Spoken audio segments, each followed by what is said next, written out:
five rivers.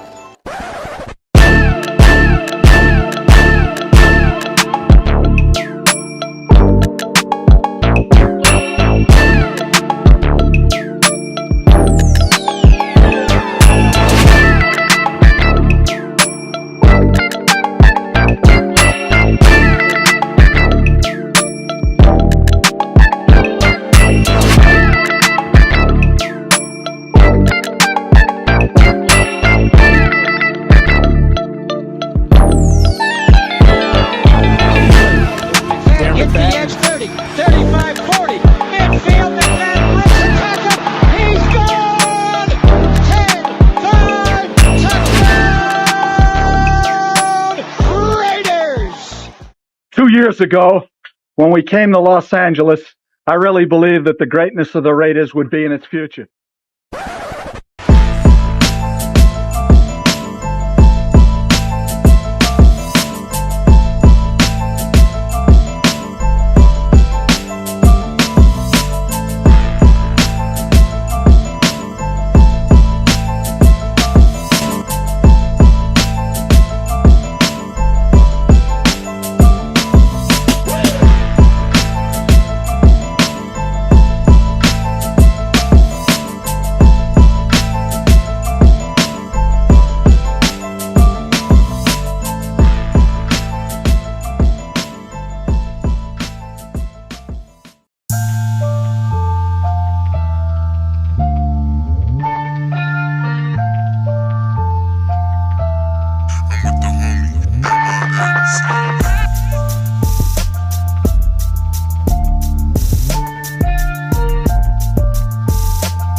We back.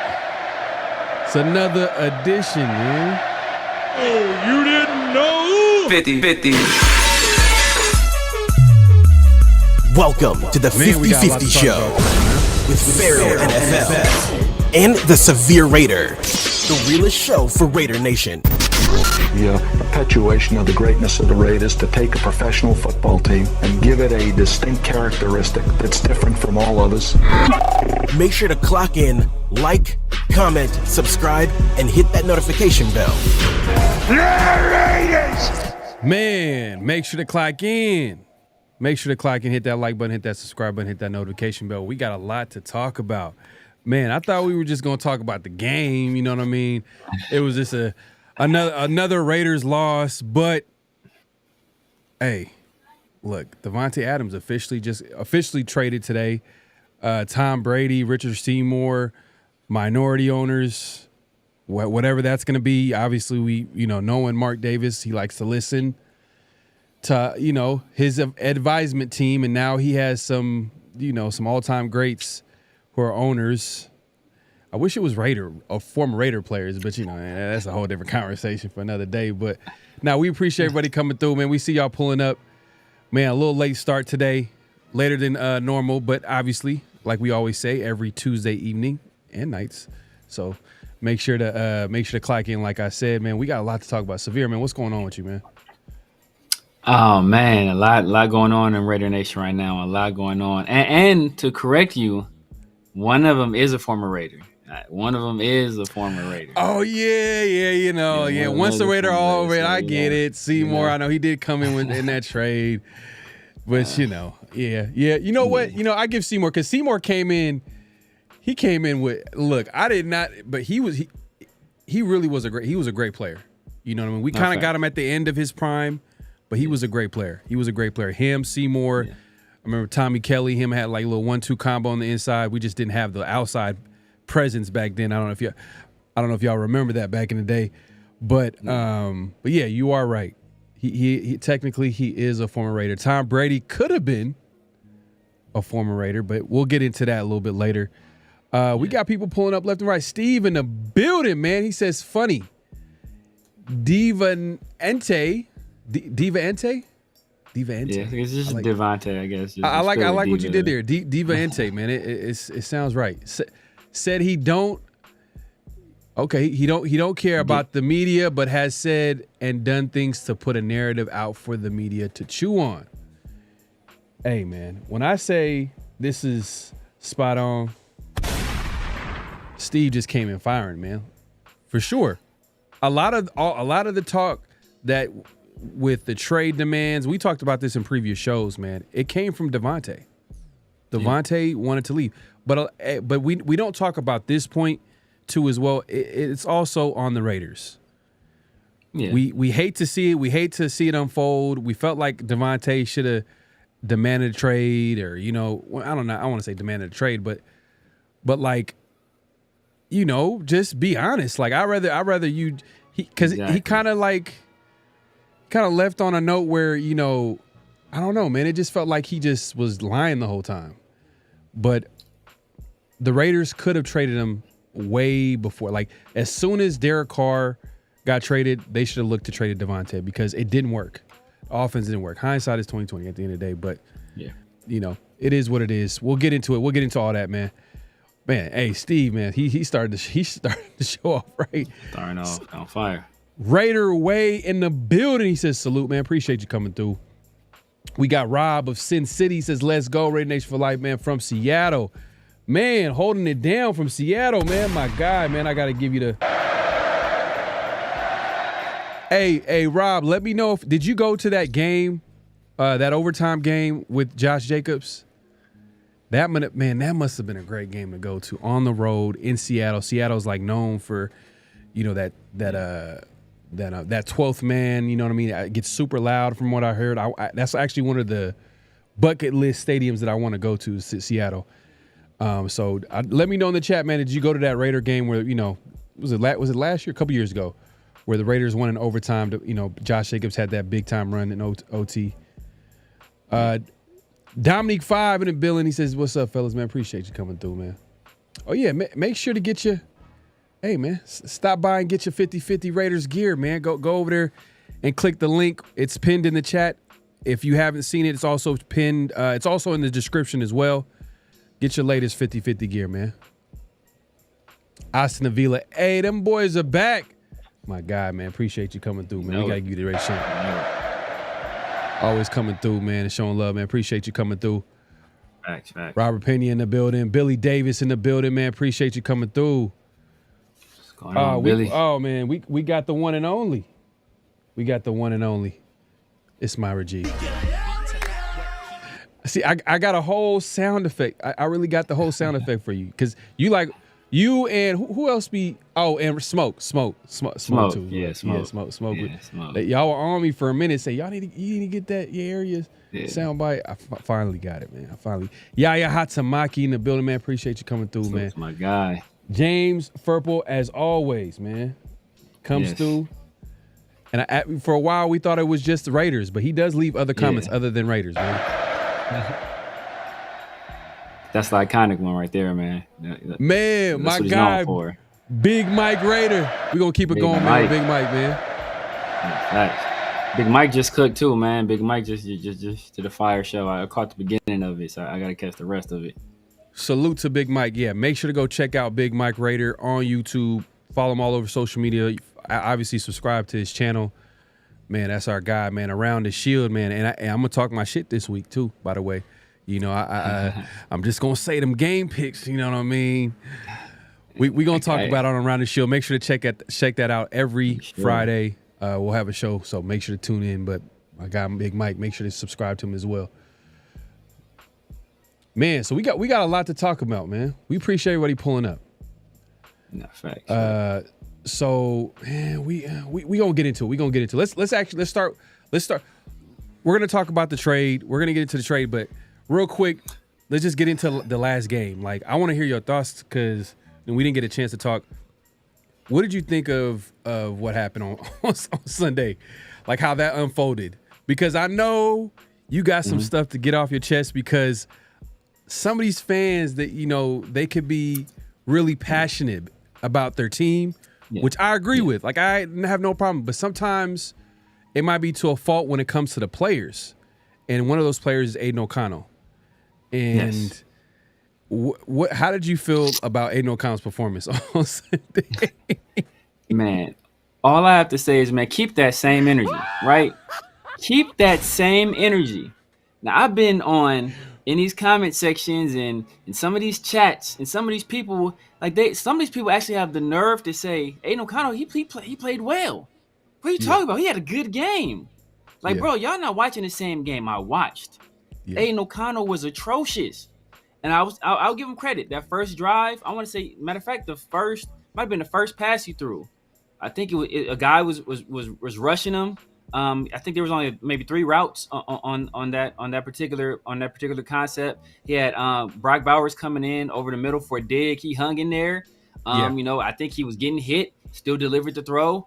Was a dart to Brock Bowers. That whole first drive, Aiden O'Connell was cooking. Yeah, he was. I'm like, okay, damn, Aiden O'Connell, he doing his thing. Okay, maybe these dudes was onto something. Let's see what he does the rest of the game. Let's see after they make their adjustments. Let's see what this thing look like. And guess what? That carriage turned into a pumpkin real quick. All right, I don't know how many. He threw an interception. And people want to give. It was crazy that people want to give him credit. Oh, he only took 1 sack that game. That's why why he only took 1 sack? Because on 1st and 20. We're running 2 consecutive times and not allowing him to sit back there and take sacks. We were in a position where we felt the need to protect Aiden O'Connell from himself at times. And he still managed to have at least 4 turnover-worthy plays. On a scale from 1 to 100, he had a QBR of 47. If you get less than 50 in any class, what is that? That's an F. You failing, buddy. You're failing. And all I heard this whole time, right? This whole time, all I heard was, "Oh, he's 3 steps." And on the third, as soon as that third drop back, as soon as his foot hits the ground, the ball is out of there. I saw several times he's sitting there holding on to the ball with a clean pocket, and then misses open receivers. He's supposed to be the accurate guy. He's supposed to be the pocket passer. Pinpoint accuracy was everybody told me. And then at the end of the half, I want to say, right? Everybody told me, "Oh, Aiden O'Connell has this great arm." This dude had a running start from 55 yards out and couldn't reach the end zone with a running start. His arm is not good. He's not good. Give this up. He's not it. We need to move on. Man. As bad as Gardner Minshew was, and he was bad. Make no mistake. Gardner Minshew was bad, and he deserved to be set down. Yeah. Aiden O'Connell is as bad. Yeah. This last game, right? The perfect example, this last game, we saw early in the game, right?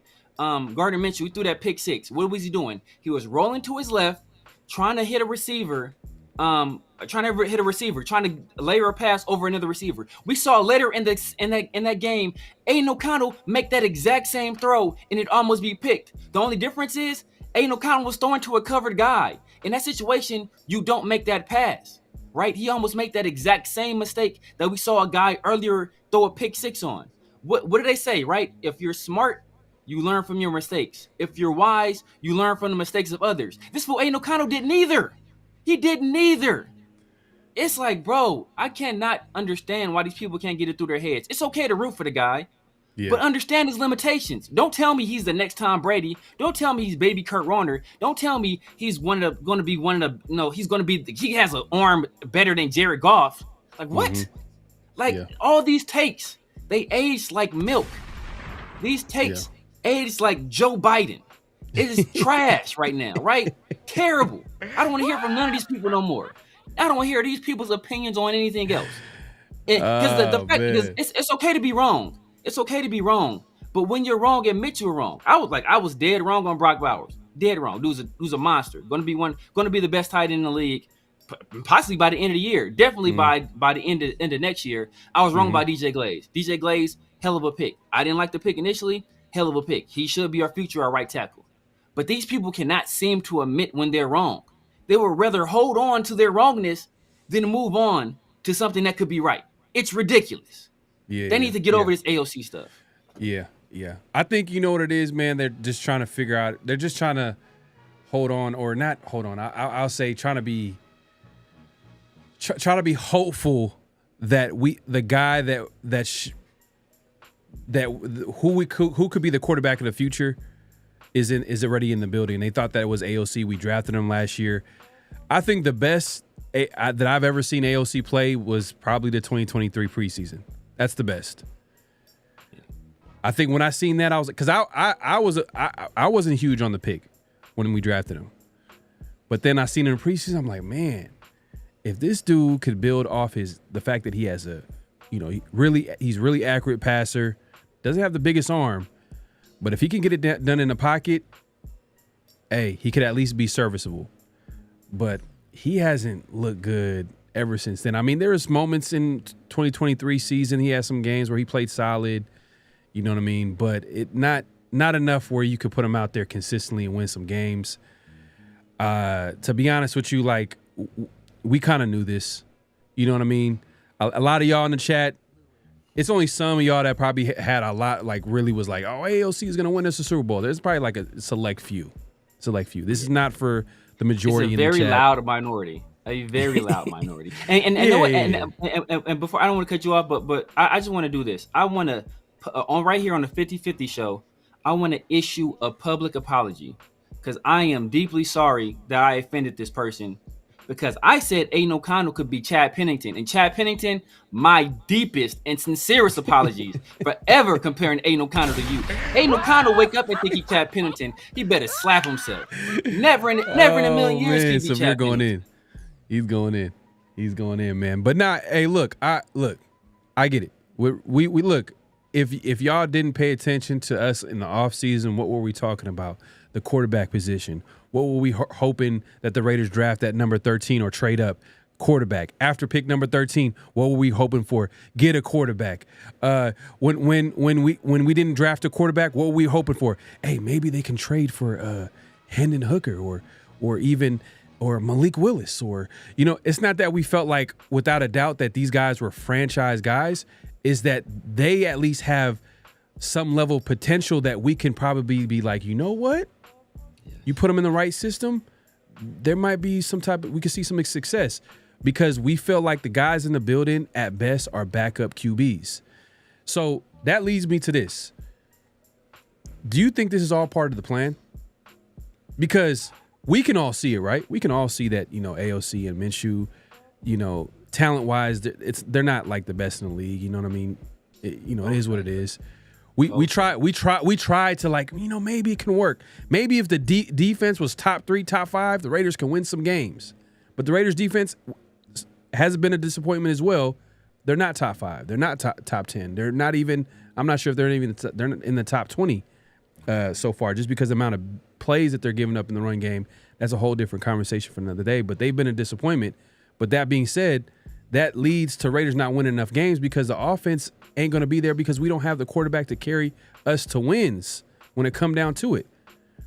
Do you think this is a part of the plan? Do you think this is part of a bigger plan? Because it was way too obvious that the Raiders did not address the biggest need that they had, the quarterback position. I don't think this is part of the plan at all, man. I think Tom Telesco and look, this is outside of really 2 picks, possibly 3 because my guy Dylan Lobby, that's another one. I'm quite possibly wrong on him because he done touched the ball twice and fumbled 2 times, once in the preseason, one in the regular season. So right. I was a big fan of his early, but he has let me down tremendously. So that could be the other bad pick. But outside of the DeCamry Richards pick, so we have gotten no returns on there. And as a 3rd round pick, like, you get no returns in your 3rd round pick your first year. It's pretty disappointing. Tommy freaking Eichenberg. That's looking like a wasted damn pick, and we all know why it's a wasted pick, who we could have had, and then possibly Dylan Lobby. But outside of those guys, like I thought he did well drafting. But know what happened? He thought and he assumed that Michael Penix would fall into his lap. Yeah. I'm sure they made some calls to the Washington Commanders to see if they can get up to 2, and I'm sure Peters hung up in his face immediately. And I'm pretty sure from that point on they say, you know what, we're just going to sit tight where we are, and Michael Penix is going to fall right in our laps. And then we heard, right, we were there on draft day. We heard, I want to say it was Marty Mark was telling us that the Raiders, in the last-ditch effort, tried to trade up to get Michael Penix. But know what? You should have been making those phone calls months in advance, laying that groundwork months in advance. Because I told everybody, Michael Penix is a top 5 talent. The only reason he could possibly be available at 13 is because of those injuries. And then the other teams, the Falcons were perfectly fine taking him. Why? Because they understand that they're not going to be in a situation where they are left without a franchise quarterback. They have a guy for now, and they have a guy for later. And they're set with that. They made that move, and they're still looking like a good team. We didn't do what was necessary to make sure we got up to get our guy. We tried to let the game. It's like when you play not to lose. Like, we didn't play to win in that situation. We played not to lose. We were going to let everything come to us, and we we're going to react to that instead of going out there and taking what we needed. We needed a quarterback. Everybody knew we needed a quarterback, and we didn't do what was necessary to acquire that quarterback. And now we're stuck with the worst quarterback room in the NFL. And remember, I said that before. I said we had the worst quarterback in the room in the NFL. People, oh, no, we ain't worse than this team. We ain't worse than the Giants. And guess what? We are worse than all of those teams. Damn. But, hey, you know what? Like, looking at Spencer Rattler on Sunday, hey, man, he looked pretty solid out there, man. He didn't look too bad. There were times where he looked like a rookie as well. The second half, he was going up against a veteran defensive-minded Todd Bowles who's throwing all types of disguises with blitzes, and you know what I mean. He's probably never seen before in his life, so that's going to catch up to you. But like, you've seen the arm talent. He was moving the ball. He was buying some time in the pocket. I'm like, man, he was running. He was actually out there running, making plays with his legs too. Look, I'm not saying that you find your quarterback in the 5th round, but the quarterback position is the hardest position to get right. You got to try and get it right. You got to keep trying to see, because obviously I don't know, man. Look, we can talk about last game. Last game happened. The Raiders are going to have a long, tough season. They're going to have to make some big time evaluations on this team. That's coaches. That's players on the roster. And let's actually get into this real quick, and we're going to get into Davante. Davante officially was traded, by the way, to the New York Jets. I'm sure y'all know by now. We'll get into that. But, like, head coach Antonio Pierce, people are kind of questioning him right now. People are questioning if AP should be the guy long term because the Raiders are losing and this, that, and the third. Do you think it's fair, like that they're kind of they're criticizing him right now? Do you think? Because look, hear me out. And I've said this before. If you're going to hire an inexperienced guy, what is the point if you're going to give him 1 year? What's the point? It's no point. If you draft someone in the 1st round, you know that player is inexperienced, right? You got to give him how many years? 2-3 years to develop, right? Yeah. So AP's never been a head coach. A lot of people like AP. A lot of people like the potential in him. They see, like, man, this guy, there might be something here. But there's been some growing pains. Yes. Now, do you think he still has that locker room? I still think he has a locker room. I think part of the reason we got rid of Davante is because Davante is the kind of guy that can and that will fracture a locker room. And we saw, I said it before, right? How he went about things with Jimmy Garoppolo. That was unbecoming of a man, in my opinion, and unbecoming of a leader. If you got somebody that's giving you their honest effort every day, even if they're not good, you sit that person face to face down and you say, bro, I know you're out here working, you're trying your best, but I don't think you have what it takes to take us where we need to go. You have that coach. They have that discussion with the coaching staff. Hell, you're Davante freaking Adams. Have the discussion with the owner if need be, right?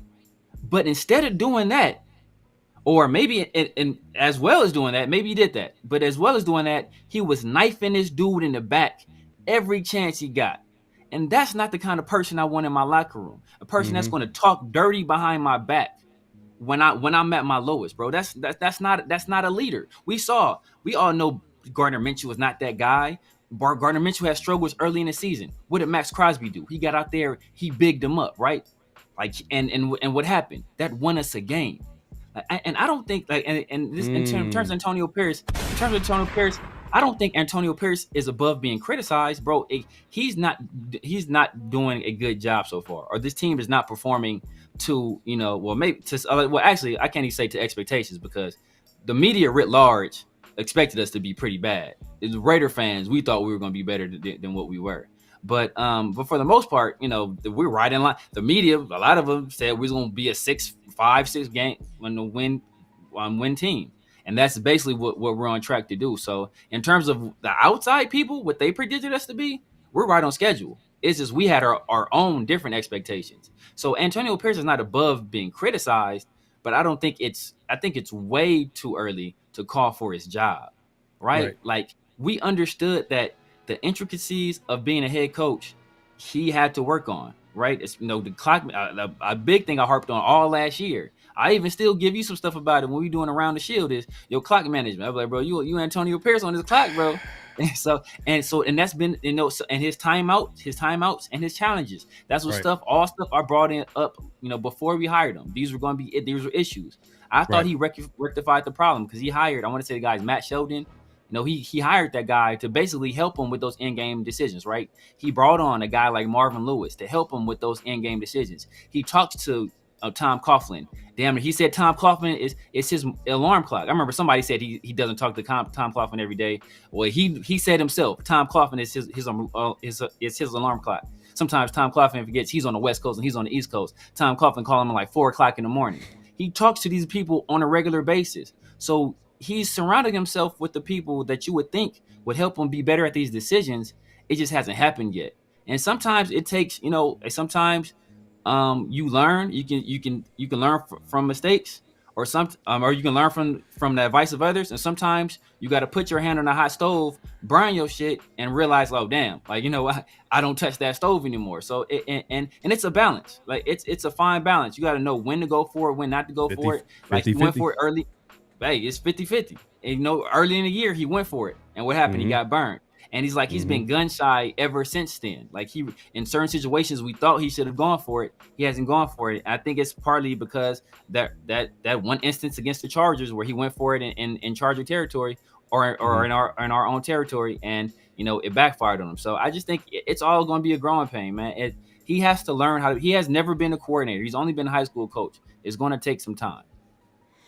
No, and I hear you. And I'm gonna.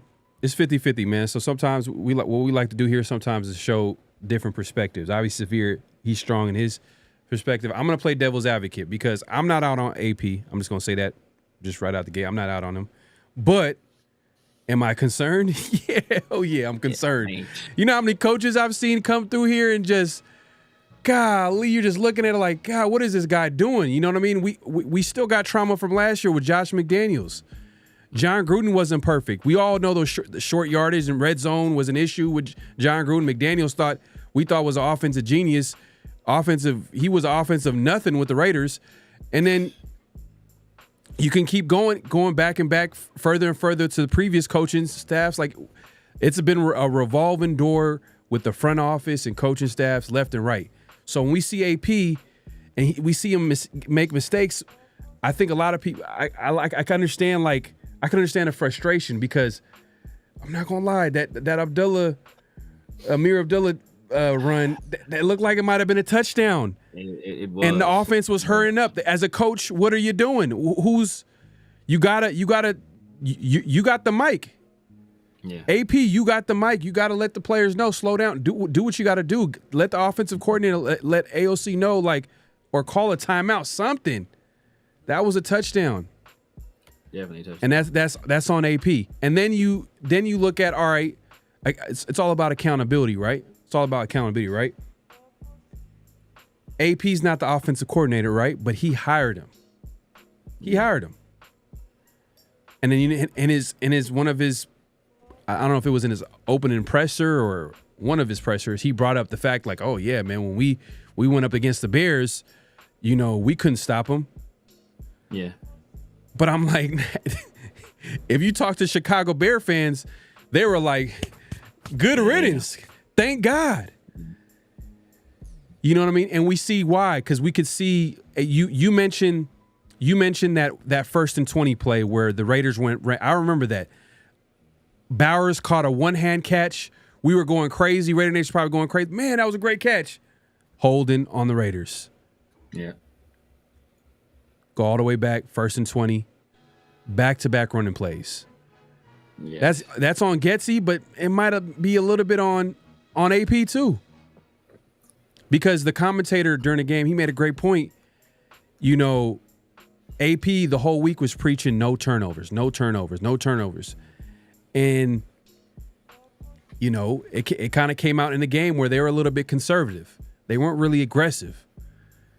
And, you could say that probably contributed to possibly losing. I mean, when you're running back-to-back plays on 1st and 20 and then end up going 3rd and 17, it's a lose-lose. You're not going to – come on, man. You're not going to win a lot of games. But it's just people are wondering now. They're looking now that the Raiders or not now that the fans, Raider Nation has figured out that, you know what, this season is pretty much over. I know we're 2-4, but we kind of feel it a little bit like, man, quarterback situation is not getting any better. Defense continues to give up big plays. So let's look at our future. So we might end up getting a top 10 pick. We might end up getting a top 5 pick. Might. Do you?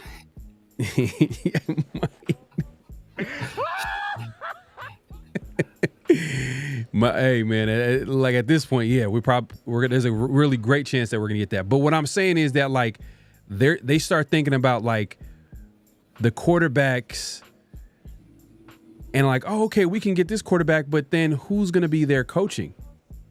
Yeah. Is Luke Getsy still gonna be there? Are you gonna trust AP to choose the next offensive coordinator? It's a risk. It's all a risk. Everybody's thinking about this, and they're like, man, Ben Johnson is gonna be available. And we see what he's doing with the Detroit Lions, man. He got that offense rolling over there. So everybody's thinking about this and looking at AP making mistakes. They're like, you know what? I don't know. Yeah. I think I'm just playing devil's advocate. I don't believe that we should get away from AP. I think we should give him a chance. Still a long season. I mean, anything could happen. I mean, if he loses the locker room, then I'm going to be like, man, I don't know how we could even bring you back. But 1 year, you hire an inexperienced head coach and you fire him 1 year. I think that's just a bad look for the Raiders, but it's just bad all the way around. Like, how are you going to get some type of consistency and all that with this team if you keep just firing people left and right? Like, you got to give them a moment in time. Like, even Josh McDaniels got more than 1 year. It's a year and a half. He got more than 1 year. But I don't know, man. That's where I'm kind of looking at it. I'm looking at the other side too, but I'm also at the end of the day, I feel like AP should get more time, but there's still 11 games left. Anything could happen, and I mean, I did see Max Crosby leave the field and give that shove, but he came out after the game saying like it's all love, man. Football is just a very intense sport, like. That's his guy and stuff like that. So I'm going to take his word for it. So I'm not going to blow it up and see that it's something. But we just seen what happened in New York. Aaron Rodgers. Exactly where I was going. Exactly where I was going. Robert Selleck literally trying to give him a hug, like embrace him. And this dude just pushed him. Aaron Rodgers said the same thing. He's like, oh, no, that wasn't. But I don't trust Aaron Rodgers, though. Aaron Rodgers seemed like he just be hella sarcastic, you know what I mean, playing games. Snake. We'll get into that later. We'll get into that later. Oh, yeah, we'll get into that, man. He's a low-key snake. But I will say this, and you can see, like, you brought it up, perfect example, right? That Amir Abdullah play. the NFL has something, I want to say since 2022. It's called expedited review, right?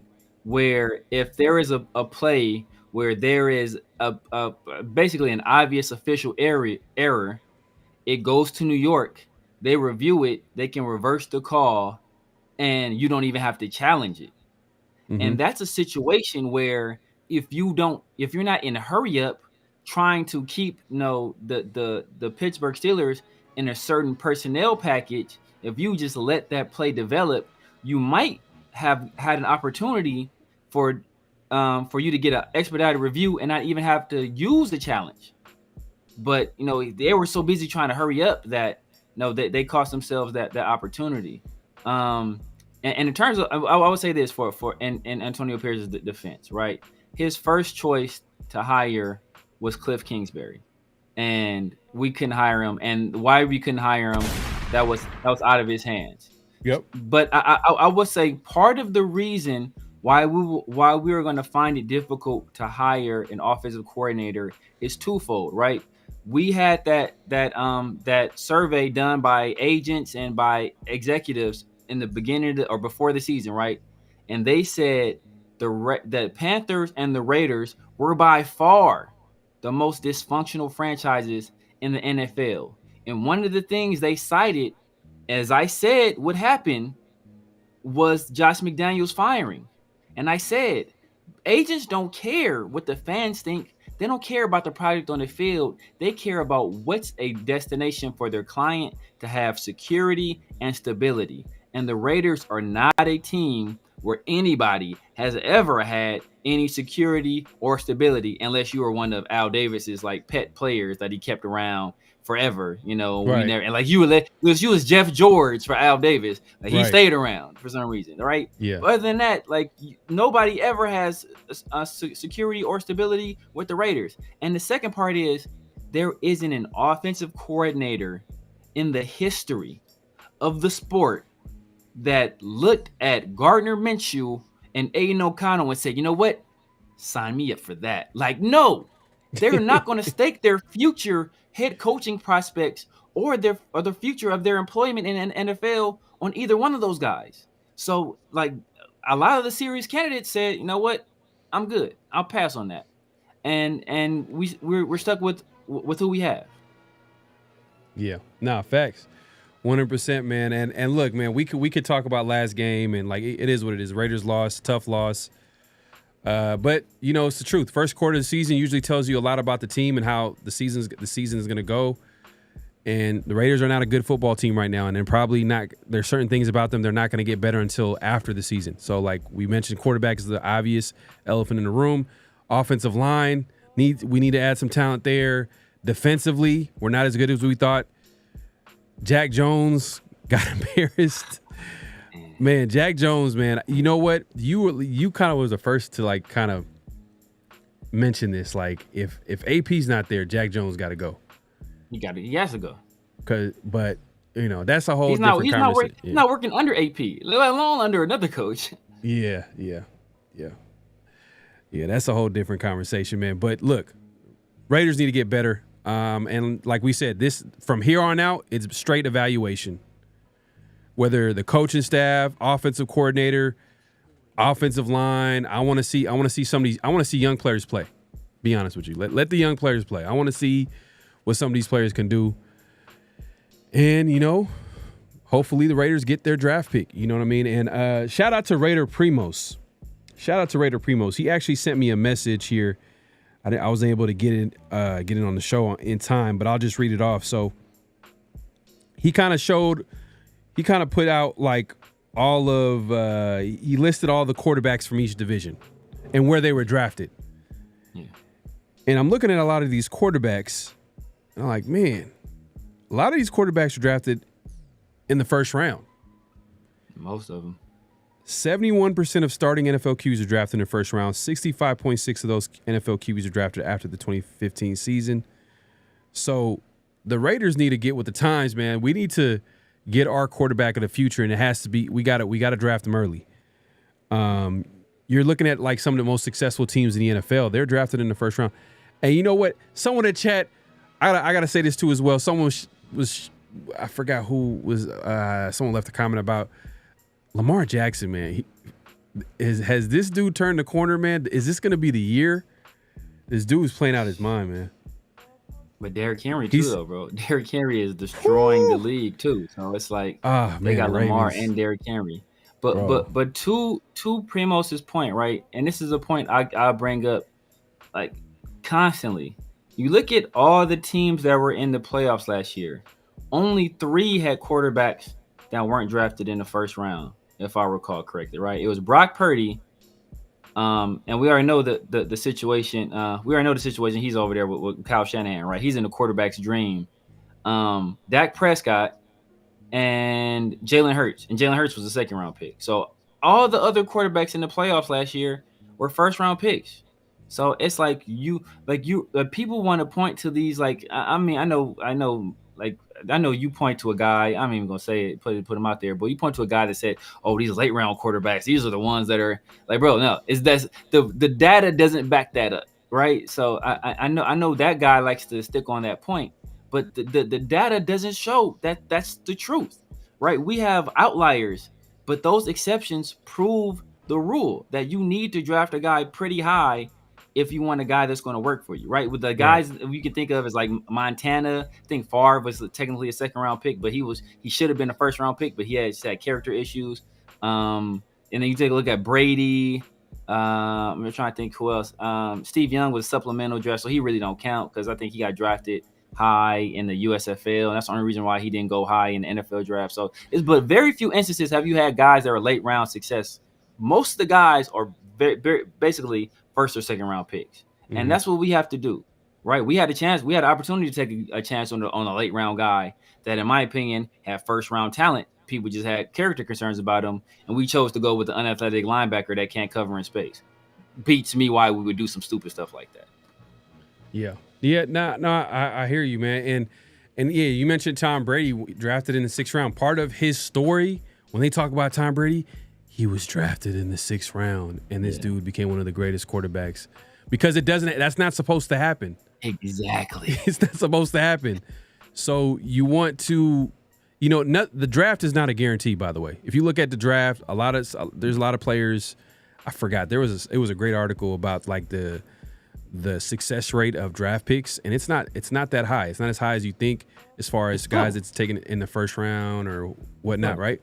But anyways, it's not a guarantee, but you want to increase your odds. And the way you increase your odds is you draft guys early, at the most important positions, the most valuable positions, whether it's offensive line, whether that's quarterback, corner, you know what I mean? Pass rusher, guys like that. But I think you can find some of those guys, like Malcolm Kuntz was found in the 3rd round, I believe.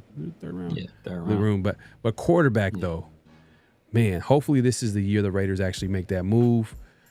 Telesco, you got to get aggressive. Got to get aggressive, Telesco. So, yeah, let's move it along, man. Like, look, a lot of people, man, you already know, elephant in the room. Yeah. Davante Adams traded to the New York Jets. Officially traded for the New York Jets. The trade compensation was is it officially a conditional 3rd round pick or 4th round? Initially was 4th round, but then they said now it's a 3rd round and it can possibly turn into a 2nd round, right? Yeah. Is that what it is? Conditional 3rd round pick, yes. Okay. So conditional third round pick could turn into a 2nd, and if it can turn into a 2nd if he finished the season as a 1st team or 2nd team All-Pro or reaches the AFC championship game or Super Bowl, whatever. I mean, if he reaches the Super Bowl, then he obviously. Yeah, obviously, where's the AFC championship? Yeah. Exactly. So they'll just say AFC championship. So I say that to say, I hope Davante has the most successful year. I hope he has a great year. I hope he has like one of the greatest seasons ever known to mankind, so the Raiders can get that 2nd round pick. Come on. Let's all root for Davante Adams and him having a great season. But I will say this, and I said it all over today. I had to catch up on a lot of different things, but the one thing that I will say is that the Raiders could have got a guaranteed 2nd, right? One of the biggest holdups through this trade, compensation and trade talk was that the Raiders demanded that the teams pay for Davante Adams' salary this year. This year, not future years, just this year. Yeah.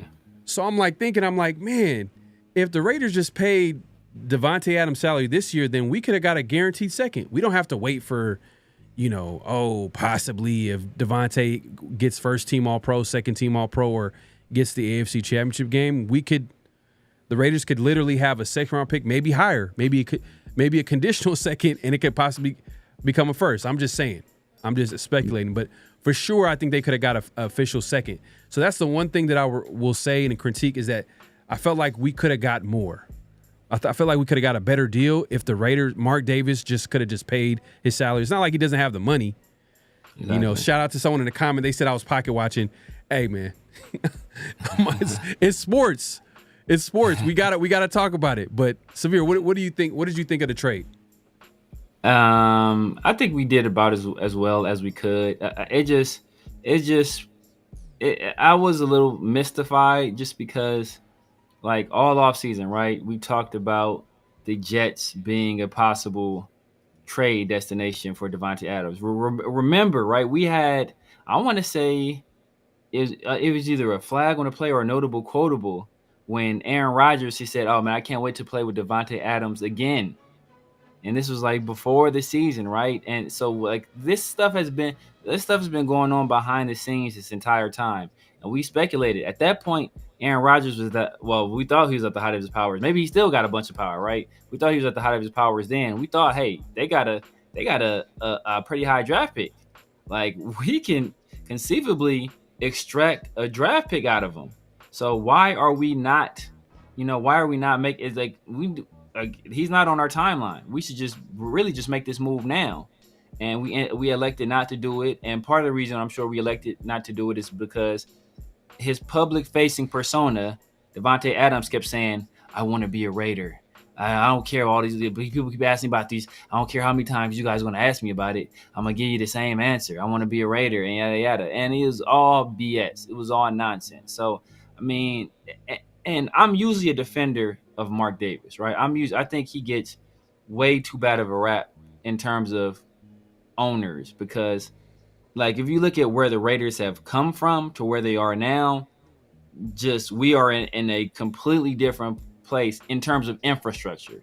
Now we have to do the correct things on the player personnel side, and I think in this instance he failed us because the reports say that it was him that pressed for a second round pick, and he did not want to trade him for anything less than a second round pick.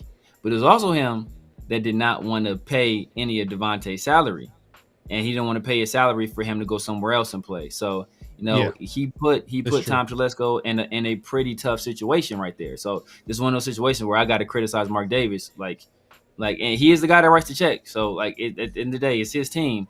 But I think that he could have done more to ensure that we got better assets or more assets than we got in this particular situation. Yeah.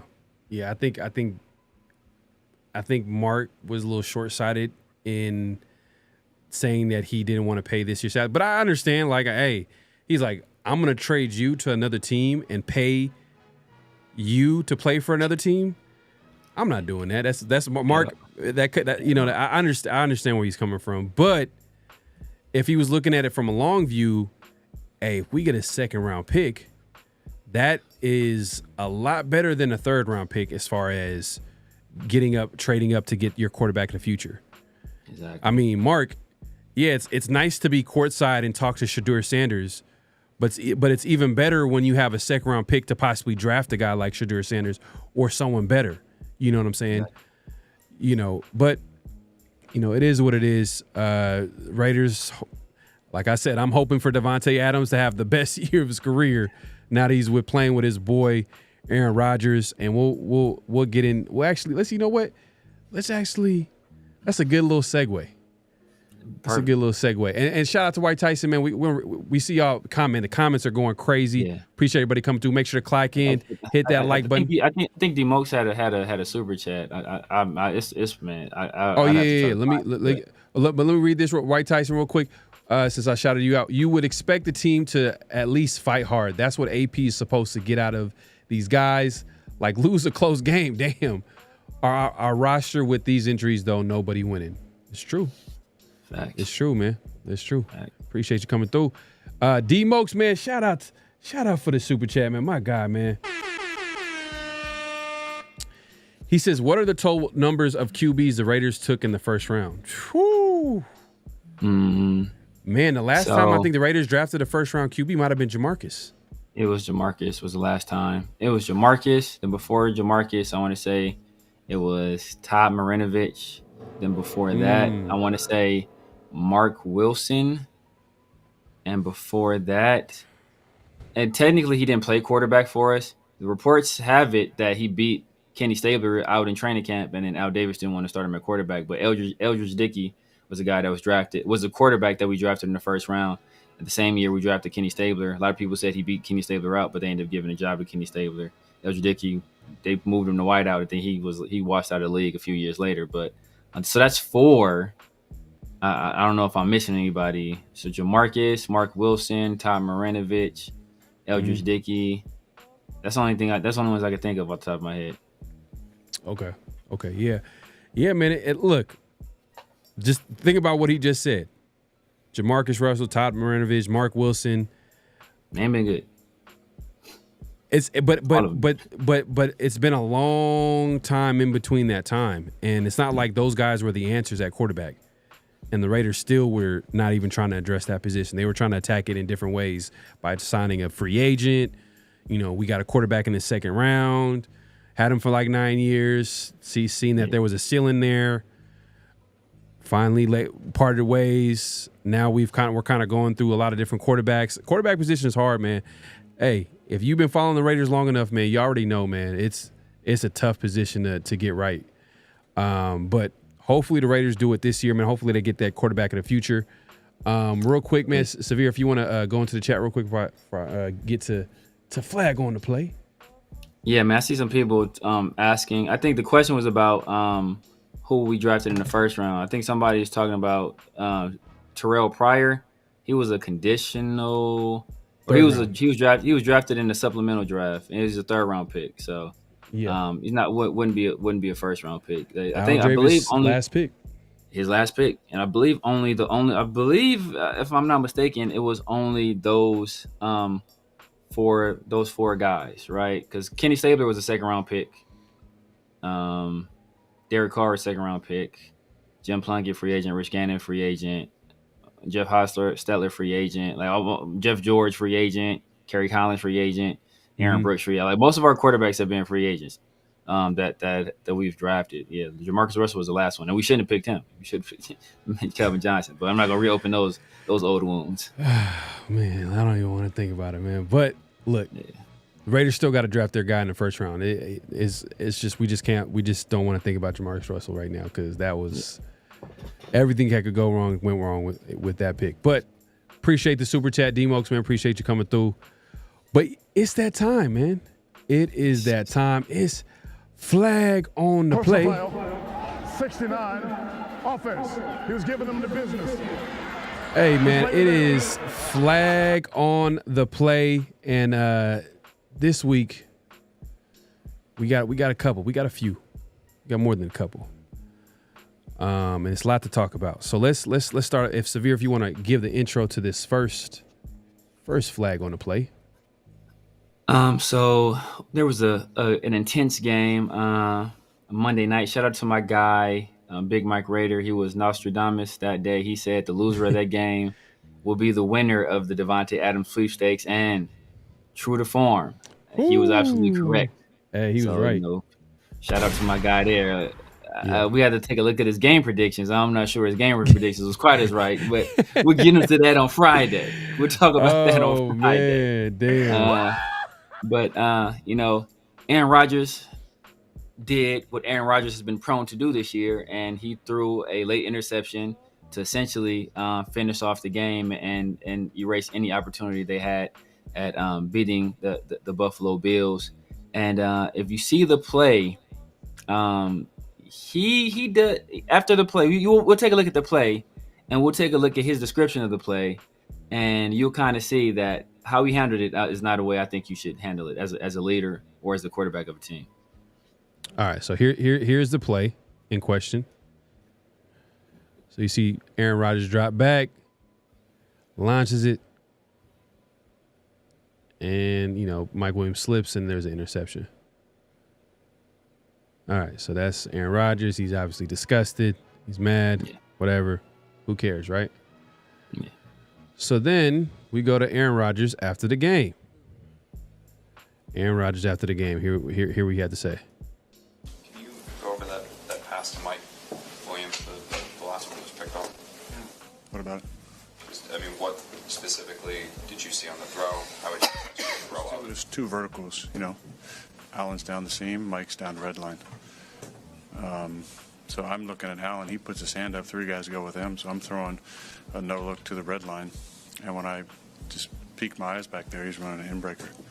So it's got to be down the red line. So were you throwing that spot to come back to it? No, I was throwing it to the red line, but when I got to about here, I realized he was running an inbreaker, so I had to kind of adjust it a little bit. But the play is two guys vertical, one guy down the seam, one guy on the red line. Can you go over that? Man. So one thing about Aaron Rodgers, he great talent. Great talent. Yeah. But I don't think he's one of the greatest leaders out there. You know what I mean? I don't think you could compare him because clearly throwing him under the bus. Usually you don't see quarterbacks do this, especially of his caliber. Like you be like Aaron Rodgers, great quarterback. Yeah. But So let's go ahead and scroll down and we'll look at the play one more time so I can, because a lot of people don't know what the red line is if you never played football. So we can kind of talk about it. So the red line is basically like 7 yards from the sideline, right? It's low key like between the sideline and the numbers essentially. So he's saying that Mike Williams is supposed to run a seam route up that sideline right there, but if you look at the corner has outside leverage. So he's forcing Mike inside. So Mike does the right thing. He essentially stacks that guy and he gives Aaron Rodgers enough cushion to the sideline to layer a throw in there and have a lot of room for error and give Mike an opportunity to run under a pass and catch it. But what does Aaron Rodgers do? If your pass is to throw it to the red line, there was nobody there at the red line. He could have thrown it to the red line and gave Mike Williams the opportunity to catch it. But instead of doing that, he left the ball short inside, and Mike had to try to stop, slow down, catch the ball behind him, and he slipped in the process, and it was picked off. So for him to first of all, that was a terrible throw. And the fact that Mike wasn't running the route exactly where Aaron might have wanted it, but he could have still thrown it to that spot. There was still an opportunity to throw it there. He just didn't do it. So It was all on him. So not only did he make the mistake, but then he threw his wide receiver under the bus. It's ridiculous. Look at all the space that's left to the sideline. There's plenty of space over there for him to make a throw. He just didn't make the throw right. Yeah. It was his fault completely. And he threw his receiver under the bus. Bro, it's a trash move from a trash person, in my opinion. Yeah. And guess what? And there's a method to the madness. There's a method to the madness, man. And guess what, man? It led to our next flag on the play. It's a common theme, man, with our flags on the play. By the way, a couple of them at least. So this leads us to the McAfee show on ESPN. Aaron Rodgers, he does his weekly appearance, and guess who's there, man? I think it's the day after he threw Mike Williams under the bus. The day after. Exactly. Yeah. That was from this morning. All right, let's go take a look and see what. Let's see. Let me move this out the way. Okay, so as soon as you hear the new, what's that? Well! There he is. Hey, good to see you, Tay. Good to see you, man. Congrats. What's up, fellas? Hey, thank you, man. I appreciate it. Okay, so as soon as you hear the new... Man, flag on the play, man. Yeah. These guys are diabolical, man. They've been planning this for a cool minute, man. It's obvious. Even with those comments, I think Aaron knew what he was doing, too. Just based off what he was saying about Mike Williams, and then now all of a sudden Aaron Rodgers. I mean the Jets. I mean, they might as well call him the Aaron Rodgers, but the Jets literally get Davante Adams today with that trade. So, and look, a lot of people kind of like make jokes about how the Jets right now are being run by Aaron Rodgers. You know what I mean? Everything that he wants, the owner is making it happen because he's Aaron Rodgers and he's the quarterback. And Robert Saleh, I think he got fired unfairly. You know what I mean? The defense was playing well. He's a defensive-minded head coach. Defense was playing well. Offensive coordinator, I think, was an issue, and he was going to demote him, and then all of a sudden, Robert Saleh gets fired. And there are rumors that Aaron Rodgers wasn't a big Saleh guy. So, and that's what we talked about earlier. He said, like, that moment during the season where, Saleh's just trying to, embrace him after a big play or, after a play, and Aaron Rodgers kind of give him that shove and says something slick, it seems like. But definitely flag on the play. Aaron Rodgers, Davante Adams. You know what? I'm glad he left. It is what it is. Like, hey, the Raiders should have traded him a long time ago. It should never came down to this. But we got to give them the flag. They planned this whole thing masterfully. And I seen that statement that Davante Adams, he's like, I'm so thankful to play for my childhood team and da-da-da. You know what sucks? I hella want to believe it. And I'm sure some of it is true. Yeah. But since this whole ordeal, now I don't even trust anything that comes out of Davante Adams' mouth. Nothing. Nothing. You can't. This thing was all orchestrated, man. This thing was all orchestrated. But like you see, like, man, Aaron Rodgers, he's such a terrible dude. First of all, like, I think he was already voted this offseason. Like, wasn't he voted like the most hated NFL player or the worst teammate or something like that by his peers. So like people in the league already don't like him. And then he snakes Robert Saleh, right? Like gets him fired because Robert Saleh was on the way to go fire Nathaniel Hackett, who was Aaron Rodgers' guy. And then we see this stuff he's doing with Mike Williams, where he's publicly throwing this guy. First of all, if you want to criticize somebody, you do that stuff in film session, or you do that stuff one-on-one. Like, you don't publicly throw your player under the bus. There was a miscommunication there. We weren't on the same page. I thought the call was one thing. He thought the call was something else. We'll get that fixed in practice, and we'll have it right the next game. Like, easy stuff. But instead, he does the total opposite because the great Aaron Rodgers can't take any blame at all. It cannot be Aaron Rodgers' fault. He cannot have hung a throw low and got it picked off like he just threw 3 interceptions last week, right? It couldn't possibly be his fault. It has to be Mike Williams' fault when he had all the room in the world to make that throw. So, and the fact that Davante was already there. Davante conceivably was in Vegas, right? So for I don't know how long a flight from Vegas to New York is. But unless he woke up stupid early to get there. He left during the game. He left during the game for sure. He was already there, bro. He was already there. And apparently I think he's staying with they were saying that like he was like staying with Rodgers until he finds his own spot. So he was even on social media. Even on social media, I'll say this. On social media, I think he posted a video of him in his backyard with his kids just chilling. He didn't show himself, but you could tell like he was in his backyard with his kids or whatever.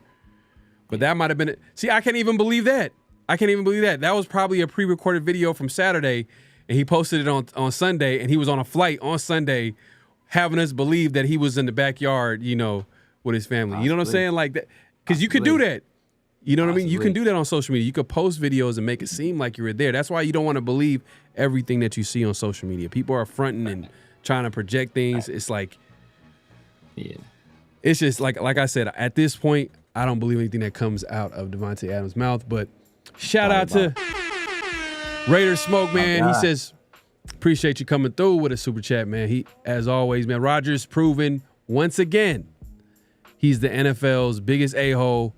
Severe and Pharaoh, salute, like, and subscribe. Don't be lazy. Side note, Adam's asshole for that cameo. That's what I'm saying, bro. That's what I'm saying. Facts, man. Facts. My guy, Raider Smoke, man. Appreciate you coming through. Just the fact that he would lie. Like we can't see. Like, we can't see what happened on the play. Like, we can't see, like, bro, there was obviously an area for you to make the throw to, and you missed it. Like, you going to lie to us and say he ran an in. First he said he ran an in breaking route. Like, what? Like, he's a nigga. He's running the seam. Like, what are you talking about? Like, it's just crazy, bro. This is crazy, bro. The gaslighting is wild, bro. It's wild, man. But Smoke, man, I appreciate the super chat. But we're not done. We're not done, man. There's one more flag on the play. And this one is hilarious, man. Severe actually sent this to me. I was dying laughing. I didn't realize. I didn't see this until later. This one is Nick Sirianni, head coach, Philadelphia Eagles. Let me go ahead and show y'all this on the screen. So this is definitely a flag on the play. If you want to give the play-by-play of what's going on here, you see Nick Sirianni going to the crowd. It looks like. Yeah. So the Eagles were in a tougher than what most people thought should have been game against the Cleveland Browns. And throughout the game, like, Nick Sirianni, he was getting heckled and he was getting booed at times. And now you see, like, the game is basically in hand. They're clearly going to win the game. So he's going over. Obviously, it must have been a group of fans that was giving them a particularly tough time, and he's over there trashing them. He's giving them a verbal ass kicking right now. So, and that's the head coach of your team. So it's just a bad look all around, man. That's like, you don't want your head coach engaging in that kind of behavior. Like we don't want players doing that, right? We criticize players for doing stuff like that, and this is the guy that's supposed to be the leader of the players doing that. And Nick Sirianni, he's having a rough go of it. Like, since that Super Bowl run, I think he's feeling the pressure a little bit, and since he's feeling that pressure, I think it's starting to manifest itself in other ways, and you see the kind of frustration maybe boiling over a little bit in this particular case. But you know what, though? He's always kind of been a very emotional person. Like, this is not the only time where he's done something like super emotional. I remember there was a moment where I don't know if it was after a playoff game, it was a big win, and Serriani was just talking, like, he wanted to talk some trash, and Jalen Hurts, I think it was Jalen Hurts had to be like, hey, chill. Like, he had to calm him down. Like, your quarterback. Yeah. Your quarterback, which I think I don't know, you were telling me earlier, like, I think the quarterback head coach relationship ain't there. So it's a little frayed. It's frayed from what I'm hearing. So his days might be numbered. Yeah, his days might be numbered. They just paid Jalen Hurts, so, you know, like, at the end of the day, they can find another head coach. They're not going to try to get rid of their quarterback. Yeah, and you know what though, too. If you look at the Eagles, they're kind of underperforming. Like, with the talent they have, like, come on, bro. Like, Howie Roseman, what makes Eagles so special is that GM, Howie Roseman, year in, year out, he's able to put together, like, the most talented rosters out there in the NFL. And then obviously you got the talent that they have on that team. You know what I mean? So you got the talent that the Eagles have, and then obviously Howie Roseman is constantly he's always winning deals. He's always on the winner end of all these deals. But I think Sirianni, he's in over his head. I think I could see someone going over there and the Eagles just becoming a contender the first year, like, boom. Because I don't know, what are they? What is the Eagles' records this year? I don't even know I don't know what the record is right now. Yeah, I got to check out their record. I don't know if they're about 500, I believe. Yeah, they've lost some bad games. They've lost some bad games. I want to say Baker Mayfield. The Commanders. The Commanders are, I think, leading that division. They might be leading that division, or at least they might have a better record. I think the Commanders are 4-2. I want to say that, like, they'd be leading most divisions, to be honest with you. Yeah. So that wraps up Flag on a Play, man. We appreciate everybody coming through.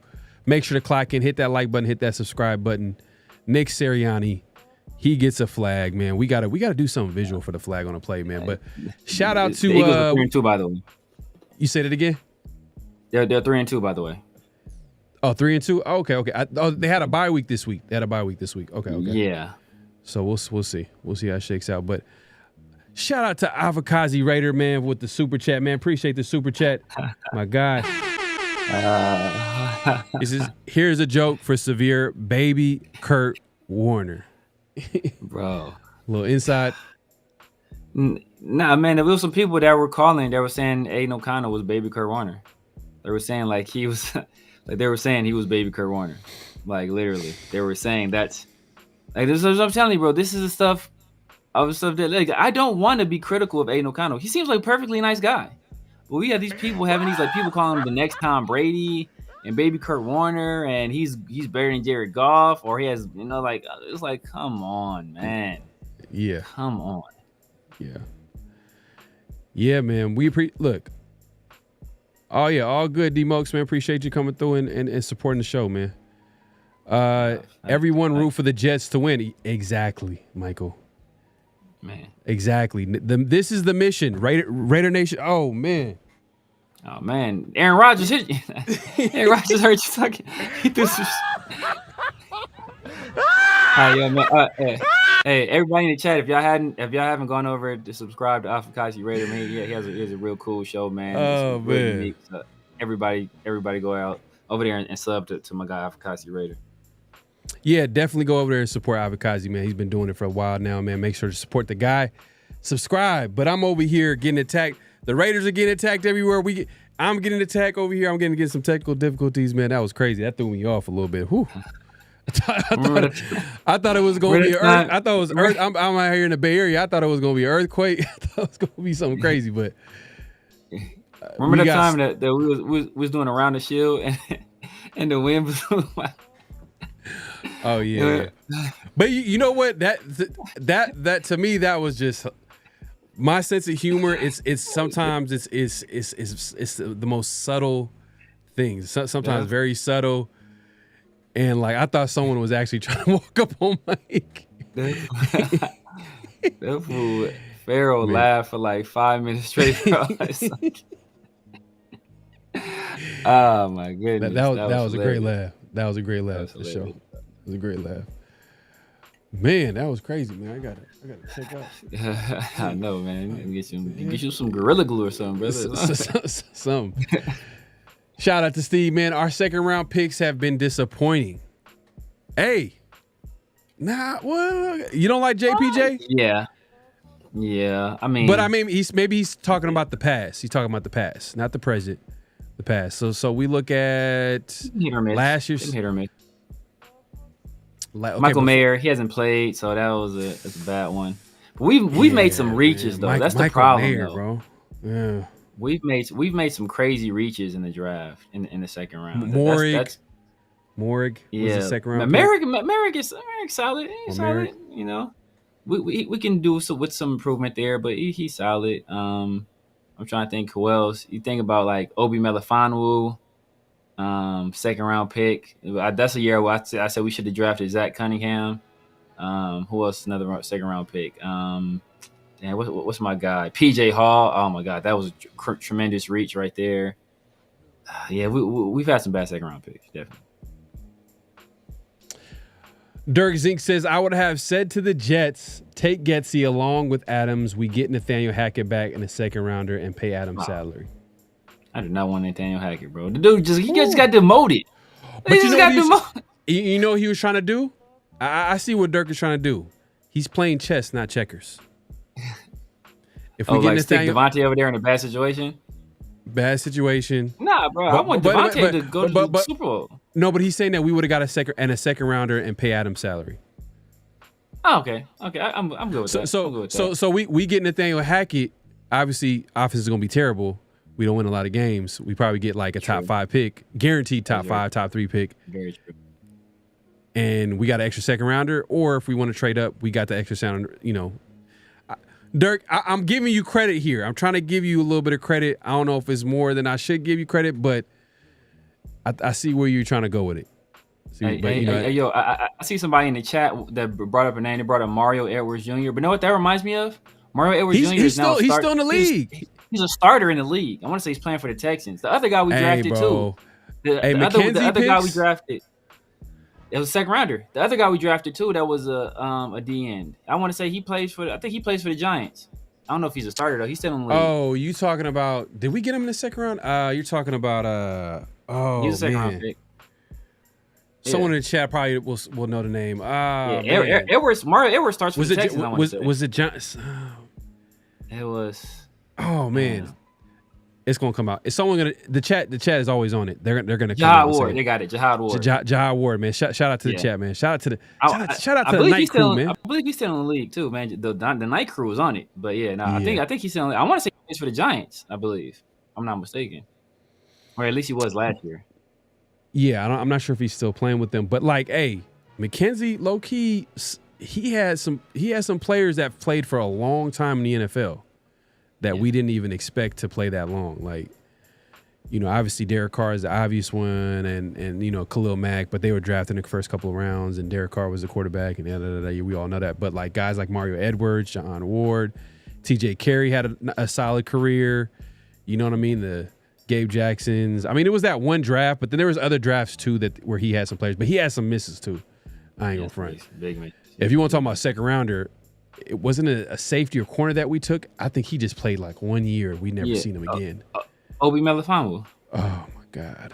He was a freak athletically though. That's the year I wanted Zach Cunningham. We needed a middle linebacker. Zach Cunningham went on to be a good player. I think he just retired not that long ago. Yeah. Yeah, man. But not to get off topic, man. Let's. I'm trying to get back into the chat, man. Salute to everybody pulling up. Make sure to clock in, hit that like button. It's very simple. Just tap it. I know we're on vertical, so it's not really obvious. I think there's a 3-dot menu at the top. They just double tap the screen. Oh, there you go. Hey, Severe just gave you some game. Just double tap the screen. You like the video. Very simple. And if you haven't subscribed, what are you doing, man? Go ahead and subscribe to the channel, as well as my guy, the Severe Raider, man. Follow him all over social media, as well as myself. And follow Around the Shield on IG, man, and on X, man.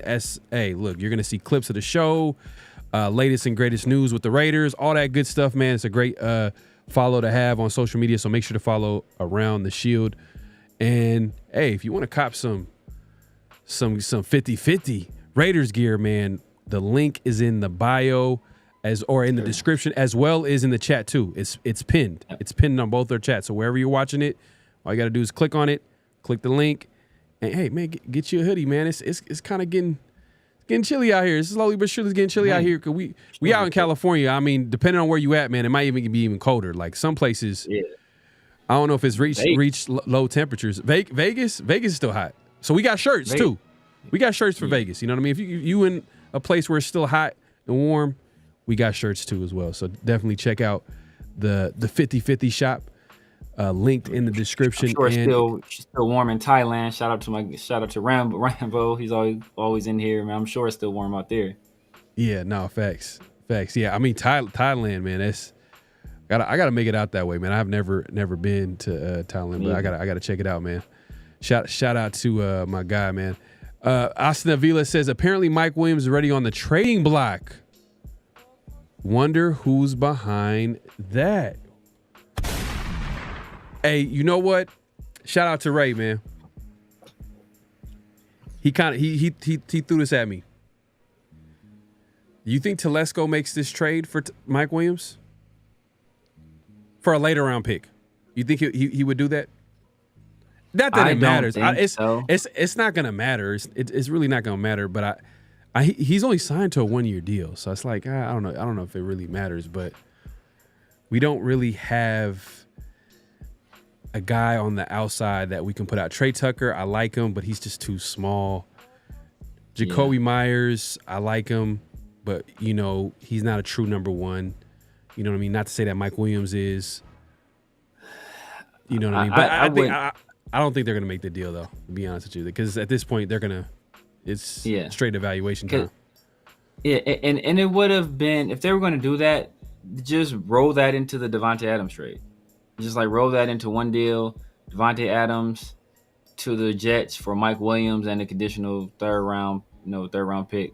Like make it happen right there. Just streamline it instead of trying to make a separate deal. So I doubt if that happens. But we were talking offline. You're talking about Telesco has an affinity for Mike Williams, even through all the injuries and up and down play. He still, for some reason, loves that dude. So I mean, stranger things have happened. But I personally don't think it will. Look, now that I think about it too, because I think there's a connection there because Tom Telesco, all those years with the Chargers, he held on to Keenan Allen and Mike Williams. Even when Mike Williams was getting hurt, he still was signing them to extension. So there might be a way where he might try to get him on the roster, which I don't know. I don't know if I don't think at this point I'm not sure if it would happen, just because I don't think the Raiders are going to be that right now. They're trading away assets to get exactly. They're trading away players to get assets. I'm not sure if they're going to be trading for players, because I don't know if the mentality is to win this year after losing the way they're losing and realizing, like, hey, certain things on this team, it's not going to get better at all. So, it's like, yeah. Look, strategic substitutions is what I call it. Facts. Look, let's see, man. Let's move it along real quick, man. Let's get to notable quotables.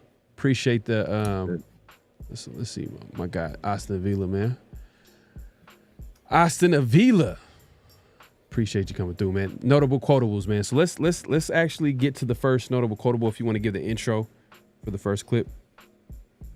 Yeah, we got two back to back. Everybody knows, or I'm sure if you haven't heard yet, after a long, arduous battle back and forth with the league and the Raiders and the owners, Tom Brady and former Raider Richard Seymour, they were their purchase of stake in the Raiders was approved today. And, after the approval, a gaggle of reporters was able to catch up with Mark Davis, and he spoke on Tom Brady and him. All right, let's see what he had to say. Well, Tom is somebody that for many years I didn't like very much. But, we've been through those situations before, and really it's the people that make the call. It's not the guys that are playing. And he did admit that it was a fumble. So that, again, those are important aspects of the situation. But we're just really proud to have him as part of this organization. He's a competitor. He's a bright young man. There's just so many pluses for both sides. This was great. It's pretty interesting. It was about 4 years ago when Tom was, deciding where he was going to play again, and I wanted him to play for the Raiders, and so we got to know each other a little bit then, and it didn't come to fruition for certain reasons, and he went to Tampa Bay and ended up winning a Super Bowl. I had stayed in touch with his agent and just let his agent know at the time that, I would love at some point in time for Tom to be part of this organization. And so the seeds were sown then, and today it came to fruition. And I've gotten to know Tom over the last 4 years, and he's just really one hell of a guy. Hey, man, Mark Davis seems pretty excited. And when I see this excitement, I just go back to, we keep going back to it, and we're like, who is this guy that Mark Davis was talking about when he had it was an interview last year with, I think, The Athletic, where he talked about having some type of football guy to be above the GM and head coach. Who is it? And now that, it's official that Tom Brady is a minority owner, you hear Mark Davis talking about him. You could tell he has a lot of respect for him. Is Tom Brady that guy? Is Tom Brady going to be that guy? I mean, they're probably not going to have anything official right now, but I think Tom Brady might be the guy that behind scenes is going to be influencing some of the decisions. At the end of the day, it's Mark Davis's team. Tom Brady's a minority owner, but I think Tom Brady's going to have some influence in that franchise because there's a lot of respect that Mark Davis has for him, just based off what he's saying, I feel like it's been, the NFL was like, no, you cannot sell this portion of the team for that low of a price to Tom Brady. That's how much Mark Davis wanted Tom Brady to own the Raiders. He gave him a discount, so big of a discount, the owners were like, nah, this is bad for business. If people find out how much you sold the Raiders, the value of these franchises. Exactly. But that just basically told you how bad that Mark Davis wanted Tom Brady to own the Raiders, so then he could, help out with the team. Yeah, pick his brain, help out with the team as far as the big decisions. So I think Mark Davis is on to something. What was your first thoughts when you heard Mark Davis talk about Tom Brady and the official news that Tom Brady's the owner? Yeah, man, I think it's important. Like, and what I automatically thought, I thought that I had that same thought as you, right? Mark had been talking about this person that was kind of like a president of football operations type of deal, and I was kind of, I should have looked into it because I was trying to think of like when were the previous votes supposed to be held, right? Were these votes supposed to be held before we hired Tom Telesco and before we made these other moves? Because if you remember, right, one of the people that was part of the hiring process was Richard Seymour. He was one of the people that was sitting in on these interviews for these GM candidates, and I believe for the offensive coordinator candidates as well. But I know for sure for the GM candidate. So like, did Tom Brady already send a guy in early? Hey, man, you're gonna be my eyes and ears in this room. I have to keep a certain amount of distance, but that doesn't apply to you because I'm more high profile than you are. You can go in there a little bit more low key, and you actually play for the team. Nobody will be the wiser, and then I can feed you what I want. Could it be some shadow stuff going on? And then now that Tom Brady is a official part owner or minority owner of the team, he has every right to be sitting on these meetings and to give his, like, he technically doesn't need an official role because his official role is minority owner. Mm-hmm. So he has, he doesn't really have a say, but he can sit in on these and to see, hey, I want to see what my stake in this team is doing. I have a right to be here because I have I have financial, I have fiduciary ties to the success and failure of this team. So I have every right to sit in and find out what's going on. So right. It could be one of those situations. Yeah. Nah, facts. He don't even really have to have an official role. Like that doesn't even have to happen because, like you said, like he's already a minority owner, so he's gonna be in on it. And to be honest with you, I mean, Mark could just call him like, "Hey, what's up?" Hey, look, now that you're an owner, now I could talk to you about all these things that's going on with the team because that's what owners do. That's what the team does with the people that own the team. You know what I mean? Especially the respect that Tom Brady has in that room for. I hope it works out. I really do. I really hope it works out. But hopefully it's not a situation where it's like a Michael Jordan situation. Great player. But as an executive, decision maker, even if we stay, let's say if we stayed with football, John Elway, great player. Yeah.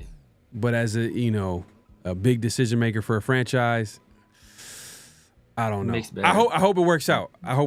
Yeah. But Tom Brady was already sounding like in his his little rant that he had that went viral on social media. He was sounding a little bit like, back in my day, we used to do it like this. You know what I mean? When he was like, what was he talking about? Quarterbacks nowadays, they're not. He's talking about the quarterback play is not as good, and he might have been telling the truth there, but hopefully he doesn't. I seen Jaden and Caleb play this weekend. I can't say I agree with them. Facts. 100%. And hopefully he doesn't influence Raiders to draft someone in the first round that, he plays just like Tom Brady. Like, there's only one Tom Brady. Exactly. There's only one Tom Brady. And that's like... But, I mean, what people have been saying is that, Tom Brady has been coaching Shador, I want to say, like, past 3 or 4 years. That was, like, the speculation.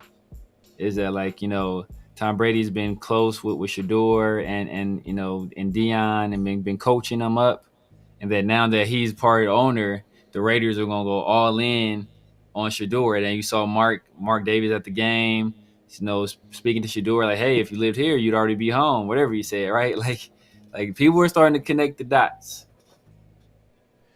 Yeah. No. Yeah. I know. I hope. I hope, man. I hope. To be honest with you, I have my concerns with Shador just because of all the other stuff, extracurricular, the extra stuff. But But you know what? It's going to take a certain type of quarterback, man, to quarterback with the Raiders, man. You got to be talented. You got to be confident. You got to have a little swagger. You got to have that it factor, man. And I think that's true for a lot of different teams, but the Raiders, you got to have it, man. Yeah. You got to have it, man. But we just need a quarterback in that building, man. Give us a first-round talent, man. And, yeah, new OC, Yaya Hatamaki, shout out to you, man. New OC is a must for sure. No doubt. Let's move along to the next not flag on the play, but notable quotables. And I think this is another. Tom is somebody that for many. Oh damn! I was about to play the playlist real quick. You know what I mean? I was about to. So this is more from Mark Davis in that meeting with the reporters.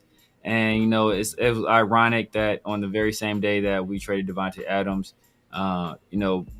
we brought Tom Brady in as part of the organization. A guy that won 7 Super Bowls, was brought into the fold, and a guy that's never been to the Super Bowl left the team. So I think Mark had a very interesting way of looking at it. And Richard Seymour to become partners in the Las Vegas Raiders. I'd like to thank the Finance Committee, who after a year and a half came up with a unanimous recommendation to approve, and then to my other 31 partners who unanimously approved it as well. It's an exciting day for the Raider organization. It's an exciting day for all three of those gentlemen, and we're looking forward to what they can bring to the Raider organization in the future. What role do you expect Tom Brady to play in your organization? Well, it's kind of putting the cart before the horse. We wanted to get to this point first before we started cart before the horse, anything of that nature and all that. But it's just exciting. What I was going to say is we traded Devante Adams for Tom Brady.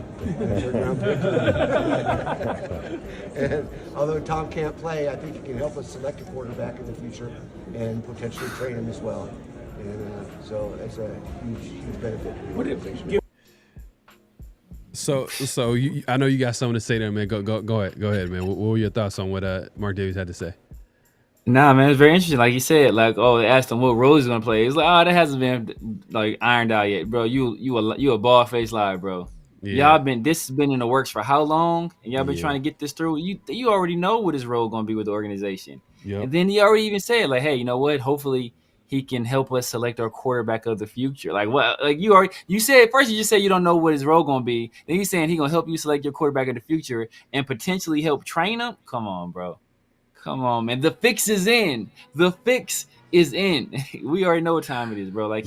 Tom Brady is going to be the shadow football of operations, the shadow head of football operations, bro. Basically. Yeah. We know what time it is.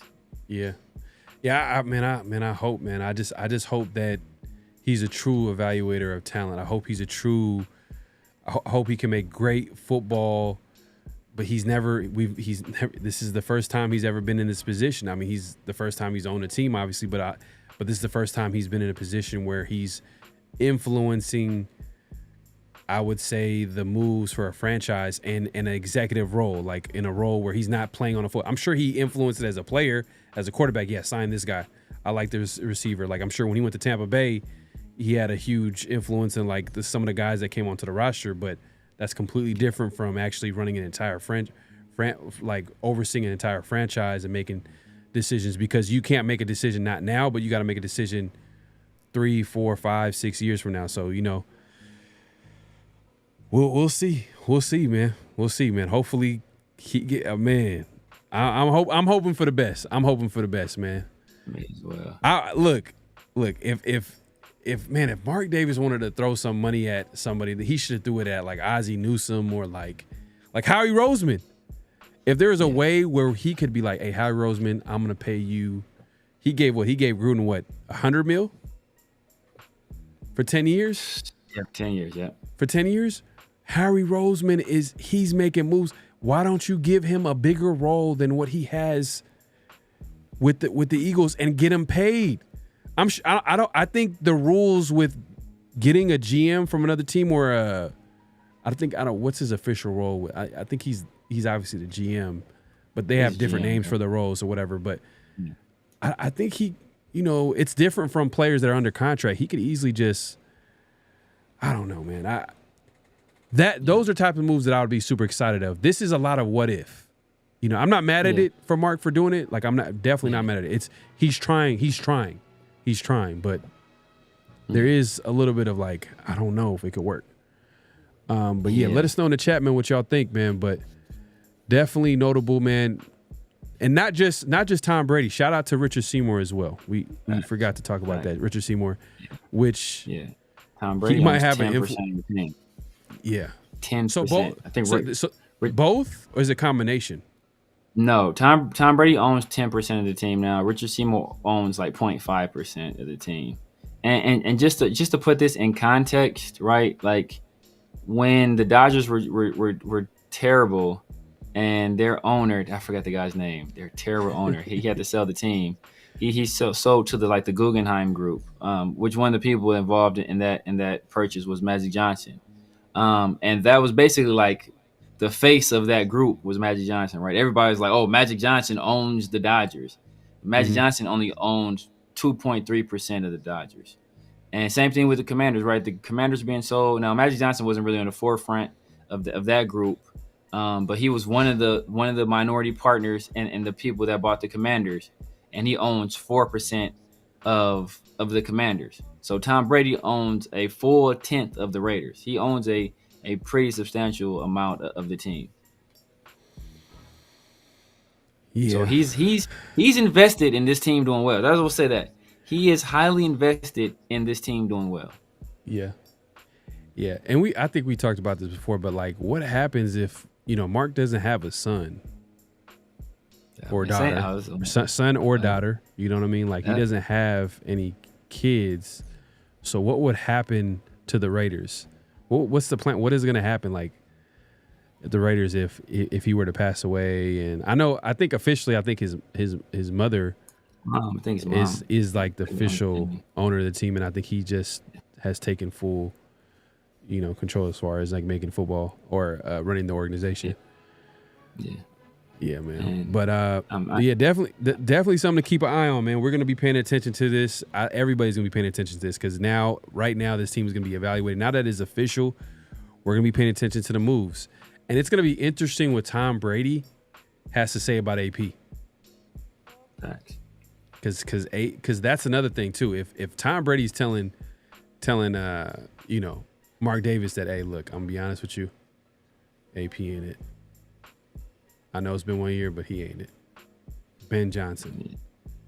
If Tom Brady says it, I think Mark would be like, Telesco, you need to. It's either you or I'm gonna, or it's gonna be both of y'all.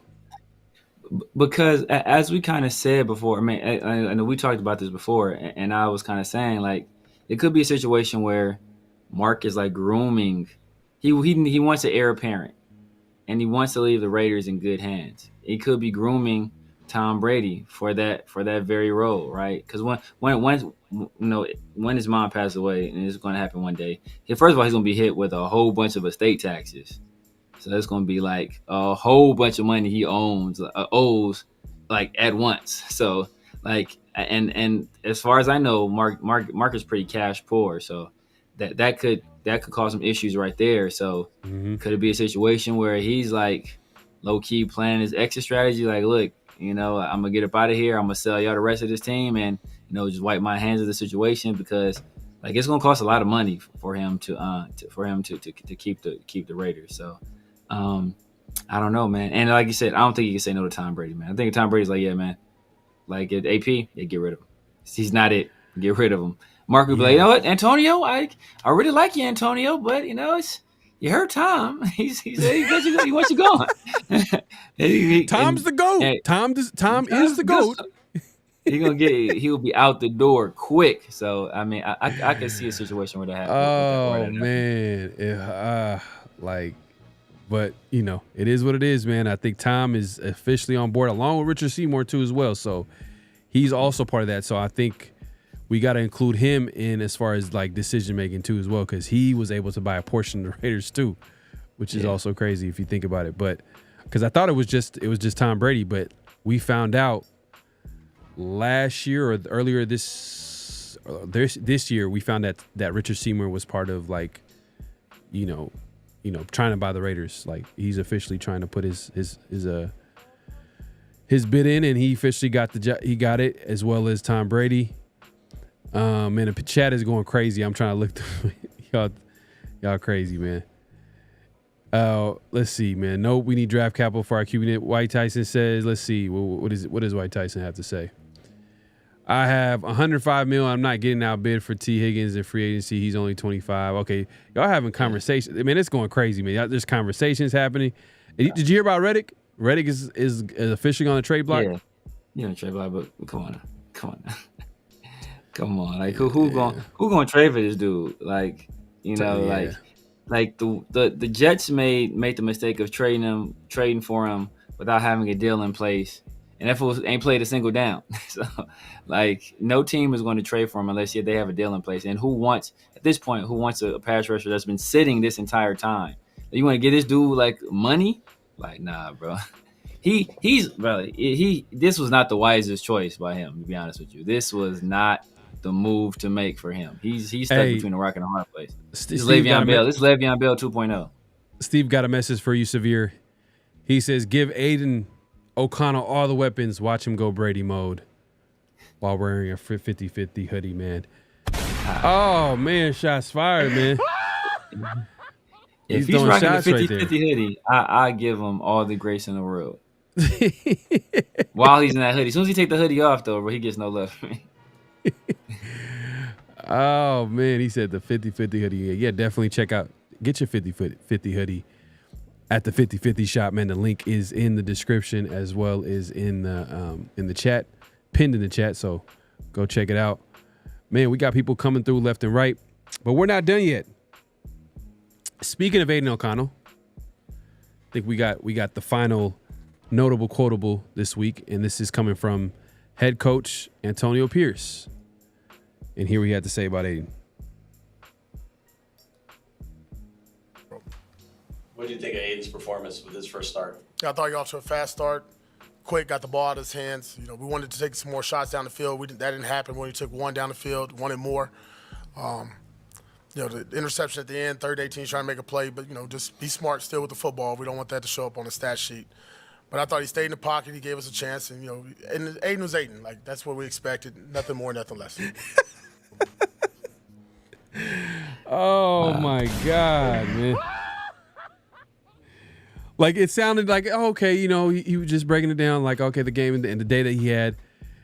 And then that last part right there, that was just like, if that ain't an indictment on Aiden O'Connell, I don't know what is. I mean, at least on how that coaching staff, specifically AP, looks at Aiden. Because the one thing that you can say about AP, he's pretty straightforward. You might disagree with him. We can be critical about some of the decisions he makes. Sometimes. Yeah, but he is like, man, like honest, and I love it though. I love it because it kind of it splashed some cold water on some of these fans who think that like Aiden O'Connell is the future of the franchise QB or whatever. I can't believe anybody would even think that, but that's where we at right now, man. We're trying to. We're just reaching right now, and I think AP kind of kept it real right there, and I appreciate that because he said Aiden we know what he is. Aiden is Aiden. Aiden is Aiden. He's like, bro, Aiden after is that Aiden. Performance, like that's what we expected. Like what? That's what you expected? Oh, the one like. Damn, like no wonder he didn't lose no wonder he lost the starting job. If that's what you expected. Like, and then Gardner Minshew went out there and played. Like, he must have saw, like, damn, like, Gardner Minshew out here playing, like, trash. Like, well, shoot. Like, let's might as well throw Aiden out there, too, to have it. Yeah. He could have – oh, man, I don't know how to – he could have said it a different way because it just made it seem like, Aiden's like, Aiden. Aiden's Aiden. Trash is trash. Garbage is garbage. Like, it is what it is. Like, it just tells you exactly how they feel about – the quarterback position. They're both so bad, man. They're both so bad. We are F, man. We are we're so They're so screwed right now, man. And what's crazy is that this is the thing. Remember Aiden O'Connell was like the hammy healer. Remember, Devante heard Aiden O'Connell's going to start, and all of a sudden he's like, yeah. And look what happened. He's not the hammy healer. He's the deal sealer, because Davante Adams saw one look at that game and was like, know what? Get me the hell up out of here. Y'all better you better make this conditional, this second round pick conditional. You better get me the hell up out of here. And they obliged. Yeah. Visual Combos says Mark Davis knows he got a winner. Okay. I think Chill Ray said earlier, he said Brady is Mark's new Gruden. Oof. I hope that's a good thing. Just going to say that real quick. Steve says draft QBs more often. Let's always have a good one on deck. Time to get a future Hall of Fame. Yep. There you go, Steve. I agree. Let's see, man. We got Desert Raider says, even as a minority owner, TB12 is going to have an input on personnel. Exactly. It's not even about him having a huge portion of the team. It's the fact that he's a part of the team now. And just look at when Tom Brady, when Mark Davis is talking about Tom Brady, it's like, oh my God, like we got someone in the building. Man, I've been stressing over here thinking like he feels like he's found the guy that's supposed to save the Raiders. That's how Mark Davis is kind of like, his energy is like towards Tom Brady as a guy that's in the building. But we got a little super chat. My guy Smoke, man, in the building, man. Appreciate you with another super chat. He says, I love Raider Nation, no doubt. But damn, sometimes we have some delusional ass fans. Might as well throw Severe in there. I know you could do better. I know you could do better. Man, my arm ain't the same as it used to be, man. But I could throw some ducks. He said Mark looks like Tom, like Diddy looks. Oh man! Wow. First of all, because it's the fastest. No, not that one. Maybe. Hey, maybe. Damn. I'm just gonna say pause, man. Definitely pause on that one. But let's just move it along. But yeah, we appreciate everybody coming through. Make sure to click in, hit that like button, hit that subscribe button, hit that notification bell, man. We appreciate everybody watching the show. Great show. Great show. But let's finish it out, man. What's real, what's not? It's that time for what's real, what's not. And the first what's real, what's not is, hey, look, perfect segue. Tom Brady will have a significant impact on football operations for the Raiders. Good or bad? Is that real or is it not? So I'm going to repeat it again once more. Tom Brady will have a significant impact on football operations for the Raiders. Good or bad? Is that real or is that not? Let us know in the chat. Obviously, we'll react to it right now. Severe, let's start with you, man. Do you think that's real? I'm gonna say this real, man. I think he's gonna be probably Mark Davis's most trusted advisor at this point, right? Like I think he's gonna have his hands in a little bit of everything when it comes to the Raiders, So he's gonna be right there sitting in on these meetings. Like if we ever have to hire another GM or another head coach, Tom Brady's gonna be there sitting in on an interview. He's going to be a guy they have use as a sounding board when it comes to evaluating the most important position, right? What is the position we need above all other positions? That's a quarterback. Who is the greatest winner of all time at that position? Tom Brady. So they will be foolish not to ask him for some of his insight. So he's definitely going to have a big impact. So we got Smoke saying real. Yaya says real. Moon says not real. Okay. Austin says real. I think it's going to work out. Okay. I like that. I like the positivity. We got Louis says really real. Okay. Hey, a lot of people think it's real. I agree, man. I think it's real. Like Mark Davis' track record is listening to other people. That's his track record. And obviously when he believes in somebody, he will go out his way to make it happen, no matter what the cost. Look what he did with Gruden, 10-year contract, because he believed in Gruden so much. Look, he literally damn near gave Tom Brady the biggest discount out there to ownership of the team, and the NFL was like, no, we're not doing that. So they had to go back to the drawing board and made something that would work, and eventually they made it happen. So I think it's definitely 100% real. But let us know, man, because I think Moon, you said not real, man. Let us know why you think it's not real. Yeah. Let us know, man. I want to actually hear your thoughts, man. Let us know why. If you don't think it's real, let us know. If you do think it's real, why do you think it's real?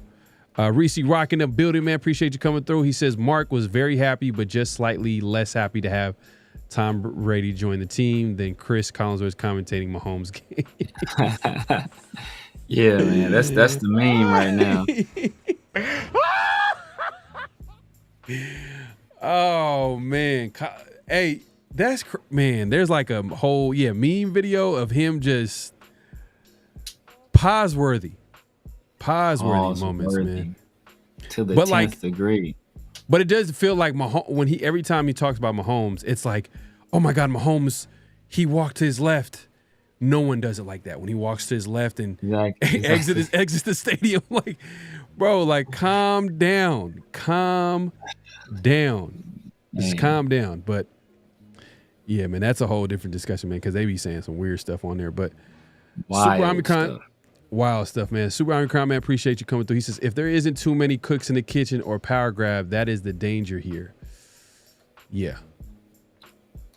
I mean, it's always a lot. But when you look at these decisions, though, it's usually a group effort that makes these decisions, right? Very rarely is it just one person making these decisions by themselves. Even when GMs are selecting draft picks, right? Or selecting players in the draft, like they depend on their area scouts to go out there and compile the data and then bring the data back to them, and then they watch the film and then they make those decisions. But they're still relying on other people to do an effective job. So I think it's the same situation here. It's going to be a collaborative effort, and I just think right now we have another voice in the room that's seen what winning looks like with two organizations. We're just trying to win with one organization. He's seen it happen with two organizations. So I think that's going to be a valuable asset, especially to a guy like Mark Davis, who hasn't seen what winning football looks like in 40 years now, so. Yeah, and another thing too, I'm not sure if it's going to be an issue of too many cooks. I think this is what Mark was saying back when he said that he was going to get a guy to oversee the GM and the coach. So I think it's what Mark is essentially doing with adding someone in the building like Tom Brady. He's trying to add structure. He's trying to kind of, I'm just hoping that he's trying to remove himself from making football decisions. Even though he says that he doesn't know anything about football, he's still making football decisions by hiring the head coach, then hiring the GM.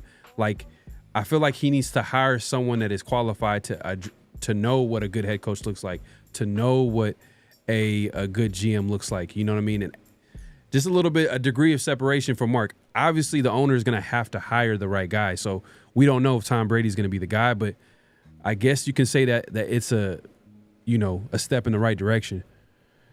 Yeah. Cool Kev, man, it's more of an ownership group deal. But who cares about anybody else in that ownership group? Exactly. It's just the fact that Tom Brady is now in the building. Like he just found his way in there. Exactly. I'm sure. Like, it's funny. I'm sure. Like, Mark probably was talking to Tom. Was like, "Hey, man, we need to get you in the building. Like, how can we get you in here?" Facts. And Brady was like, "Hey, if you give me some stake in this team," exactly. You know what I mean? Like, I'm sure. I'm just guessing out. Like, it could have been a whole different conversation. But I'm just saying, like, that's possibly how it could have went down. Like, I'm pretty sure. His early conversations and Mark probably being a big fan of Tom Brady and calling him the GOAT, the greatest of all time, and like him wanting a guy with that successful in the building.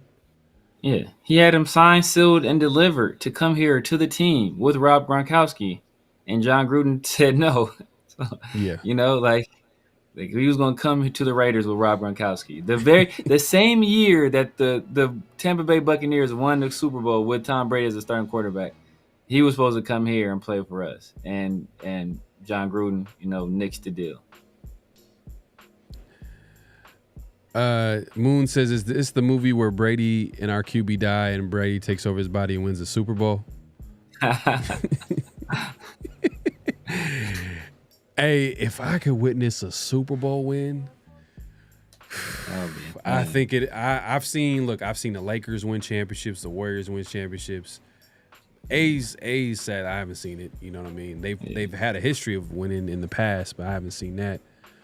But the Raiders, if I see the Raiders win a Super Bowl, man, that will be a great man. Because it's hard to win the Super Bowl in the NFL. Like it's not that. That's why I like what the Chiefs are doing. Even though I hate them, they doing something crazy with the help of the NFL. Though, of course, the referees like to, the NFL wants, and I hope they don't three-peat this year too. I hope that doesn't happen. Please, I do not want to see that. I do not want to witness a Chiefs. It was already hard enough to see a Chiefs and 49ers Super Bowl and having to actually did I even watch the game? I don't even think I watched the game. I don't think I watched the game. Did I watch the game? This last one, I watched it. I don't know if I watched the game, man. I might have went, had soul searching, just meditating. You know what I mean? Like, I cannot watch no Chiefs and 49ers. Like, man, I can't do it. Pharaoh was in the mountains somewhere hiking. Man, somewhere, man. What was Aaron Rodgers doing? Aaron Rodgers doing like some ayahuasca. Ayahuasca. They lock him in a closet or something like that. something like that. Something crazy. Stuff. Yeah, he's like no electronics. I think he's just in a dark room, bro. It's like something crazy like that, man. Something crazy.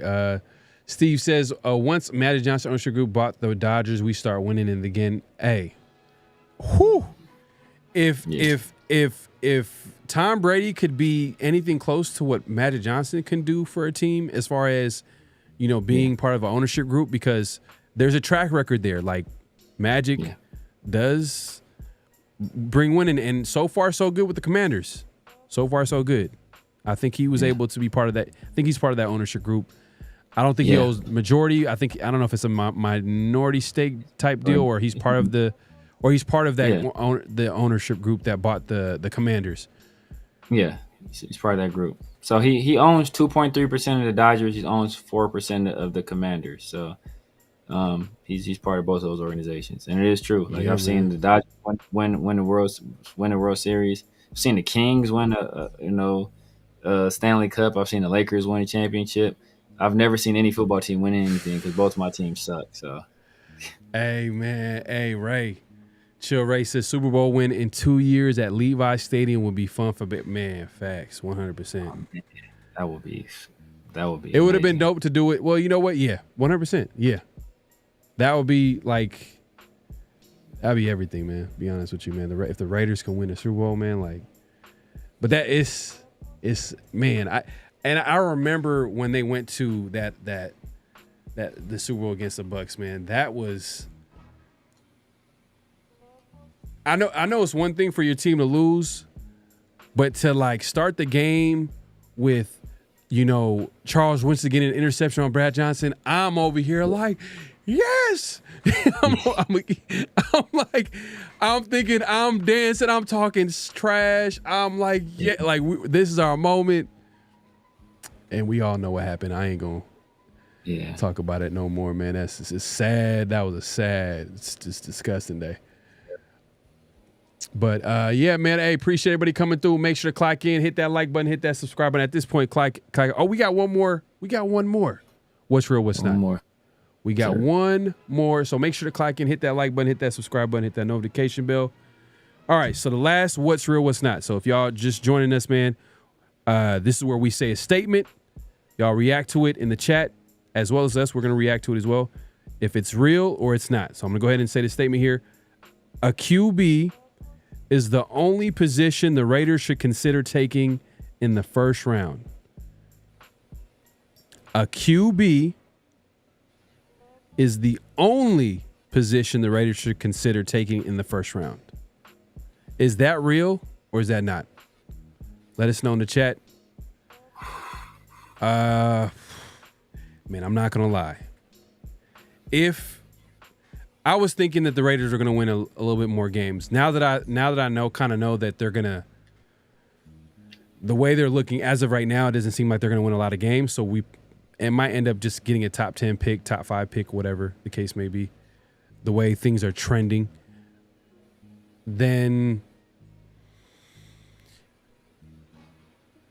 I feel like we're gonna get a quarterback. But if somehow, some way we're like outside of the top 10 and then some of the top guys get off the board, or we're close to it, that running back from Boise State, man. Not doing it. I'm telling you, bro, he's special, man. I'm telling you, special. And then we can double up. We can find a way to trade up into the first round and get that quarterback, because I don't want to reach for a guy. Are you going to reach for a quarterback if you're like in the top 15, top 20? I am. Especially if it's a guy that you would draft in the second round. I'm doing whatever to get the guy. And what I'm saying is, Tom Telesco is going to get the best player available. We know that. Like that's his track record. He went out and did that this year with Brock Bowers, JPJ. So I know that he's going to do that. So is there going to be a moment in time where is there going to be a moment in time that, say it again? I said he went out there and got the best player available in round 1 and round 2. I said we still trash. Because I'm done with that, bro. I'm done with that, bro. I'm done with that. I am done with that. Okay, Omicron wants to give you some little game right here. He says severe ayahuasca and sensory deprivation to help focus to become an a-hole to other people. Definitely. Okay. I see what you're saying, man. Okay.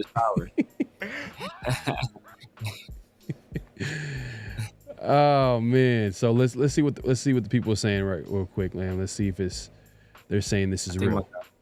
My guy Chris in here. Shout out to Protect the Shield podcast. My guy Chris. Shout out to Chris, man. Protect the Shield podcast. If you haven't subscribed, go head over there and subscribe to my guy.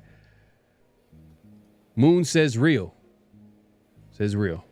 Oh yeah, Severe. Let the people know what you feel as far as if this is real or not. It's real, man. The only person I'm considering that's not a quarterback, the only person I'm considering is Travis Hunter. Just because he has the potential to do something nobody has ever done, and that's be a very effective wide receiver and a very effective cornerback at the NFL level. And we just lost Davante Adams, and we seeing how Jack Jones is going, so we may be in need of both. So, oh yes, he is. Also, bam, I'm right there with you, bro. The only other player, and he's not even like my highest rated receiver. He's not my highest rated corner, but he's good enough at both where if he's there, I'm taking that dude. And other than that, you have to get a quarterback. You have to get a quarterback. We've done this too long, man. We've done this far too long. We've seen what these second tier, mediocre quarterbacks give you, and it's not a winning formula. So we need to make a change. Yeah. No, I agree. I think we definitely got to get a quarterback, but also we have to understand, like, why didn't we get a quarterback this year? You know what I mean? Like, why didn't we get a quarterback this year? So what I'm saying is that it could possibly happen that way, where we don't get a quarterback maybe in the first round. We might get a quarterback in the second round, but I'm just saying, like, the way Telesco moves, he's not gonna go against his draft board. You know what I mean? True. Unless like I said, like, maybe I don't know, maybe Tom Brady might be like, hey, you know what? If Telesco, if you don't do this, I'm gonna beat yo. You know what I mean? Like, I don't know if he might get in there he might be in the draft room like, hey, you better get this quarterback, or you better trade up and get this. I'm just throwing it out there, man. I don't know. Just messing around, but man, I was just thinking, there's a tight end. I forget my guy's name. I want to say he just set the record for, and he's a dog too. He just set the record for, like, I think he had. What's the team? I can't remember the team he plays for. He had 17 receptions in one game. but I'm not drafting Austin Gentry. I'm not drafting that guy. I saw UCLA play them last year in the LA Bowl, and they didn't shut him down, but they still won the game. Like it wasn't that effective. And I think he could be a special back, but like name all the special backs in the league right now, and tell me which ones are winning. I see two rookie quarterbacks that were on bad teams that are winning now. All of a sudden, now that they got there, so that's true, man. But I do like running backs. It's just, maybe that's the old. I grew up on running backs, man. So I love like the great special running backs, a shifty guy like that. A shifty guy, or even a guy that just has the threat to just take it to the house at any moment. That's like game changing right there. And I understand the running back position is devalued in today's NFL because they pass the ball a lot, but there got to be an exception to the rule. There has to be an exception to the rule if they're that special. I'm just saying. Yeah. If you don't got a quarterback, man, I get it, man. I get it. But definitely going quarterback. I'm not saying we don't draft a quarterback. I'm just saying, like, if for whatever reason the Raiders do what they did this year and they're somewhere outside of the top 10 or whatever the case may be, we look at our offense right now. We don't have a number one receiver. We have Brock Bowers. Thank God. We got Rob Bowers. But as far as receivers, we don't have a game-changing talent there. We have a solid receiver in Jacoby Myers, but he's not game-changing. He's not a guy that, like, oh my God, the defenses are going to be like game planning. Jacoby Myers, we got to find a way this dude could take. No, he's not that type of dude, like, respectfully. Yeah. And then our running back position right now, man, Dylan Lobby, we got to give him more time, but tough way to start your career, man, with a fumble. Terrible. 2 fumbles, bro. It's only carrying preseason. He fumbled 2, bro. It's like, dog, what are you doing? And we were wondering, like, why is Dylan Lobby not playing? Why is he not playing? And the coaches knew something that we didn't. Yes. But hopefully, and I hope Dylan Lobby plays more. I hope he gets more carries this season. Like, sometimes rookies need to get them growing pains out the way. Hopefully he makes some plays for the Raiders. But as of right now, like, man, and you could tell AP, the coaching staff was heated. He did not come. Did he even come into the game after that? I don't know if he came back to the game after that fumble. He didn't come into the game at all after that. He didn't get another touch. He didn't get another snap. They saw that. I was like, bro, man. That's hilarious, man. Oh, man, Smoke, man, for real. He said, I'm not going to lie, I would cut off my foot for a franchise QB, man. Damn, man. See, Smoke, man, he's a real one. He would literally cut out. I wouldn't do it, though. I ain't going to lie. I wouldn't want to cut my foot off. I need to walk, man. But Smoke is out here that he would make that sacrifice, man. I got my full support, man. If we need a franchise QB and someone need to cut off their foot, man, we gonna get Smoke to do it, man. Smoke is he'll make that sacrifice, man. I appreciate you, my guy. He's willing to make that sacrifice for us. Nah, I appreciate the super chat, my guy. Man, so We the People says this year's QB draft class not the one. Ooh, okay. Yeah, I mean, is there a can't miss guy in this draft class? That's the question. You know what I mean? And I think this year's QB or last year or this year. It is past draft. Yeah, it is past draft, right? If the Raiders had a top 5 pick, man, they had the pick of the litter as far as guys who they could have got. You know what I mean? Obviously, Jaden Daniels, Caleb Williams. Caleb's starting the ball. Hey, man, Caleb Williams is starting the ball, man. Just saying it, throwing it out there. I know you had your doubts about him, and it's still early. You know what I mean? It can go either way at the end of the day. I didn't think he was trash. I just had Jaden 1 and Penix 2. He was my QB3 still. Yeah, but but it's not about talent with him. It's about other stuff. It's like other intangibles, like, and that type of stuff doesn't show up sometimes, like long term. Like when you start getting into nitty gritty and teams are trying to win, and like in those big moments, like what comes out, what is your character? You know what I mean? Those big moments, a A guy like Jane Daniels, man, would have been nice. It would have been nice, man. It would have been nice, man. Eddie Davis says, "Go Lions." How everyone like that disrespectful beat down to the Cowboys. Hey, I loved it. I picked you. Hey, I picked the Lions to win this week. We do weekly game picks every Friday, so make sure to tune in this week around the Shield. And I picked the Lions, so I'm just letting you know, man. Man, I'm gonna wait, man, before I talk my shit. Just know, man, I had a bounce back week, but bounce back week for real. I'm still in first place though. Protect Your Shield says, "I'm staying away from Travis Hunter. Too fragile." He does get banged up a lot. I will say that. Yeah. But the talent. What position does he play though? Like, is he gonna play corner? I mean, he can't play two in the NFL. Like, he got to pick one. Look, Deion said himself, bro. Like, don't put no limitations on this dude. He's like, just because he said, and it's coming from one. This is coming from a guy that was, arguably the greatest cornerback of all time. Most people say he's the greatest cornerback of all time. So he knows what it takes to be a good wide receiver, and he's saying, look, bro. Like, do not put no limitations on what Travis Hunter can do. If anybody can do both and be successful, it's him. Yeah. No, the Oakland right here. It says Tom Brady owns 10%. Shador Sanders trained with Tom Brady. Raiders draft blank in the 2020 draft. Okay. Hey, man, he's connecting the dots, man. Shador might be the guy.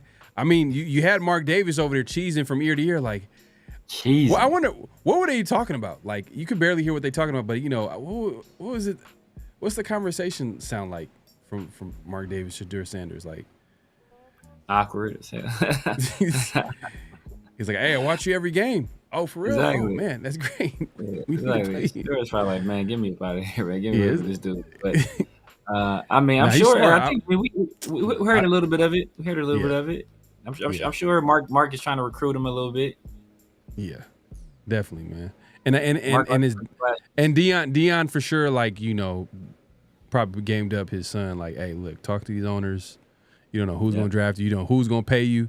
Make sure you build these relationships now, so that when it come down to paying you, you're gonna get every penny in that contract. Yeah. Telesco played it safe this draft. He's been aggressive. He traded up in the draft to get Kenneth Murray. I don't think he has a lot of in his 11 years, 12 years now at GM. I don't think he has a lot of examples of being aggressive. I think he's traded up 2 spots for Melvin Gordon. So maybe the only trade up he made in the first round was for Melvin Gordon. Maybe he made the other trade up. I know they always talk about the only trade up he made was for Melvin Gordon. He only moved up to like 2 spots. Maybe trade up for Kenneth Murray. I don't remember that being a trade up, and I could be wrong on that. But yeah, I mean, the Kenneth Murray was a 2nd round pick though. I want to say so. Look, he says Zamir White better than Madison. He just needs opportunity to get his confidence back. Maybe they need that blocking scheme. Yeah. If they really want to stick with Zamir, because I don't know, man. Is James Craig the guy? Is that a guy that the Raiders might need to fire? You know what I mean? I know it's 1 year. Look, like I said to begin the show, the coaching staff from here on out, coaching staff's going to be evaluated. The players are going to be evaluated. So it's just not Luke Getsy at OC. James Craig, man. I mean, this O-line to start right off the gate was bad. Yeah, struggling. We have the worst running game. I think we still have the worst running game in the NFL. We had 57 yards rushing this past weekend against the Steelers. I'm sure at this point there are probably players that have more yards than we. Like Derrick Henry probably has more rushing yards than we have as a team. I'm sure. So I mean, it's bad. I mean, this past week, this was I think our best week of pass protection. And last week was probably the best week we had in terms of running the ball. Against it was a week before that, maybe against the Browns. But I was a big fan of Zamir White. I think he's more talented than Madison. But right now, he's clearly been a better player. So I mean, you got to roll with the guy that's more productive. Yeah, man. And Let's see here, man. We got people pulling up left and right, man. If you haven't already, make sure to clock in, hit that like button, hit that subscribe button, hit that notification bell. We want to keep doing this, but we need y'all support in any way possible. Another way to support us is also head over to the 50/50 shop. Link is in the description as well as in the chat. It's pinned. So whether you're watching this from Severe's channel or my channel, it's pinned at the top.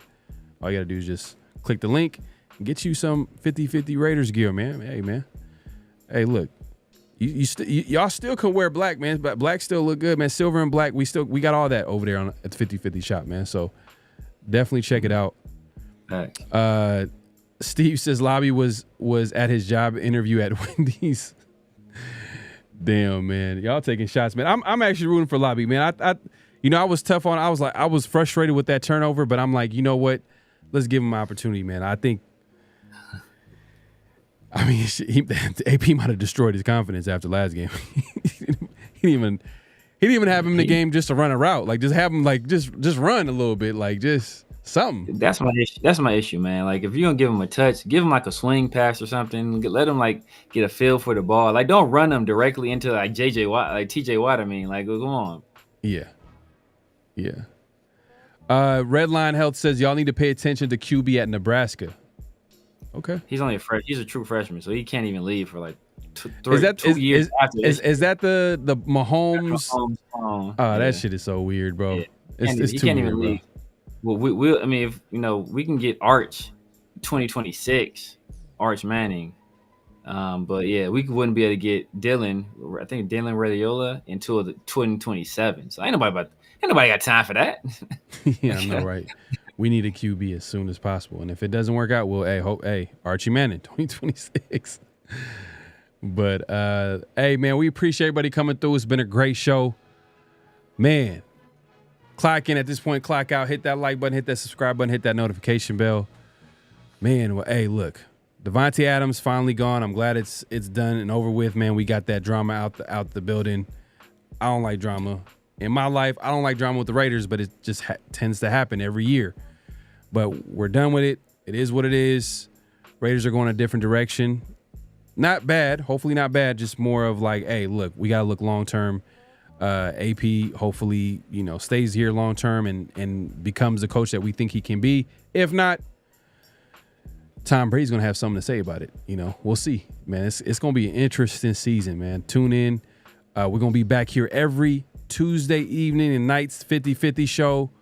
It's going to be, hey, look, we do this every Tuesday, so make sure to tune in. We go live on both our channels. So if you ain't even subscribed to my guy, The Severe Raider, or myself, y'all tripping, man. Go over there and hit the subscribe button. And like I said, hit the notification bell. Now, there's not an exact time that we go live. We say evenings and nights, so that's why we say hit the notification bell, so it just pops up on it just pops up on your phone. Like, hey, look, hey, the 50/50 on is on. Like, that's when y'all come through. And today was a little bit later than we usually have it, but hey, look, we're here. We had a great show. We see everybody in the chat. We weren't able to get to everybody in the chat, so definitely comment. Definitely leave a comment after the video because we read the comments. I'm just letting y'all know we read the comments, so make sure to leave a comment after the video. Let us know about what y'all thought about the trade, the ownership. Do y'all think that Tom Brady is going to have a huge influence on this franchise moving forward? Is this the guy that Mark Davis talked about in the past to oversee the GM and head coach? Was this his guy? Who knows, man? Let us know in the chat. As well as Davante Adams, do you agree with the Raiders trading Davante? Should they have worked it out? Y'all already know how we feel about it. We're like, hey, man, it's done. It's done. If you ain't with, if you don't want to be with us, then like, if you don't play for the Raiders, then like, it is what it is. Like, and I think that's how AP and the Raiders felt too. Like, once you've kind of made it known, like in the middle of the season that you don't want to be here, then it's no point of continuing you to be on it. That's when I heard all that talk about, oh yeah, Davante could possibly stay with the Raiders. I was like, nah, there's no way. Ain't no way, man. But hey, Severe, let the people know where they can find you, what to look forward to, all that good stuff. I mean, you guys know what it is. The Severe Raider here on YouTube, on IG, on X, on TikTok, on Snapchat. Every Tuesday evening, it's a moving target, but Tuesday evening. But with the 50-50 show, and then every Friday night with Around the Shield.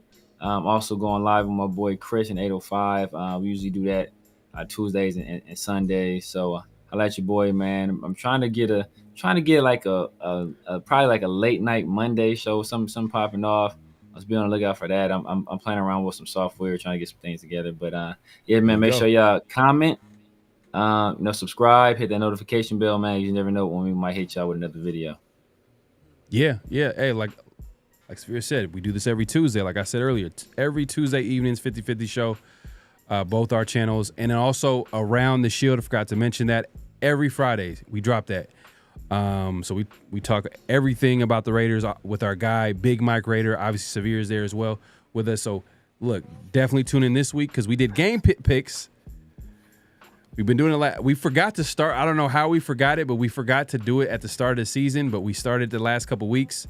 I had a rough start first week, but I bounced back. I'm bounced back. So I'm gonna talk my mess this Friday. So definitely tune in. We're gonna have our game picks. Should we change it up and put spreads? Should we include spreads, or should we just do straight up? Let's just keep it simple. Let's do straight up. Keep it simple. All right, man. We gonna keep it simple. We gonna keep it simple. But right, yeah, so we are started that way, and I'm already winning, so I just keep it that way. He is though. Overall, so hold up. So let's make. Cause I wanted to be clear because I was like kind of confused.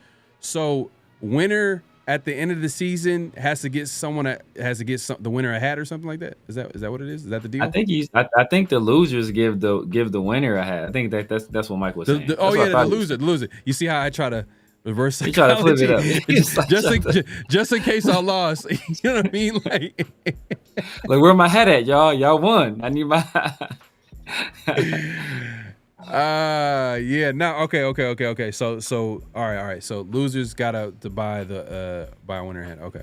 All right, that's cool. That's cool. Hey man, I'm very specific about my hat, so I'm gonna just let y'all know, man. It's gonna have to be top notch, man. Top notch. I'm already doing the 50-50 joints.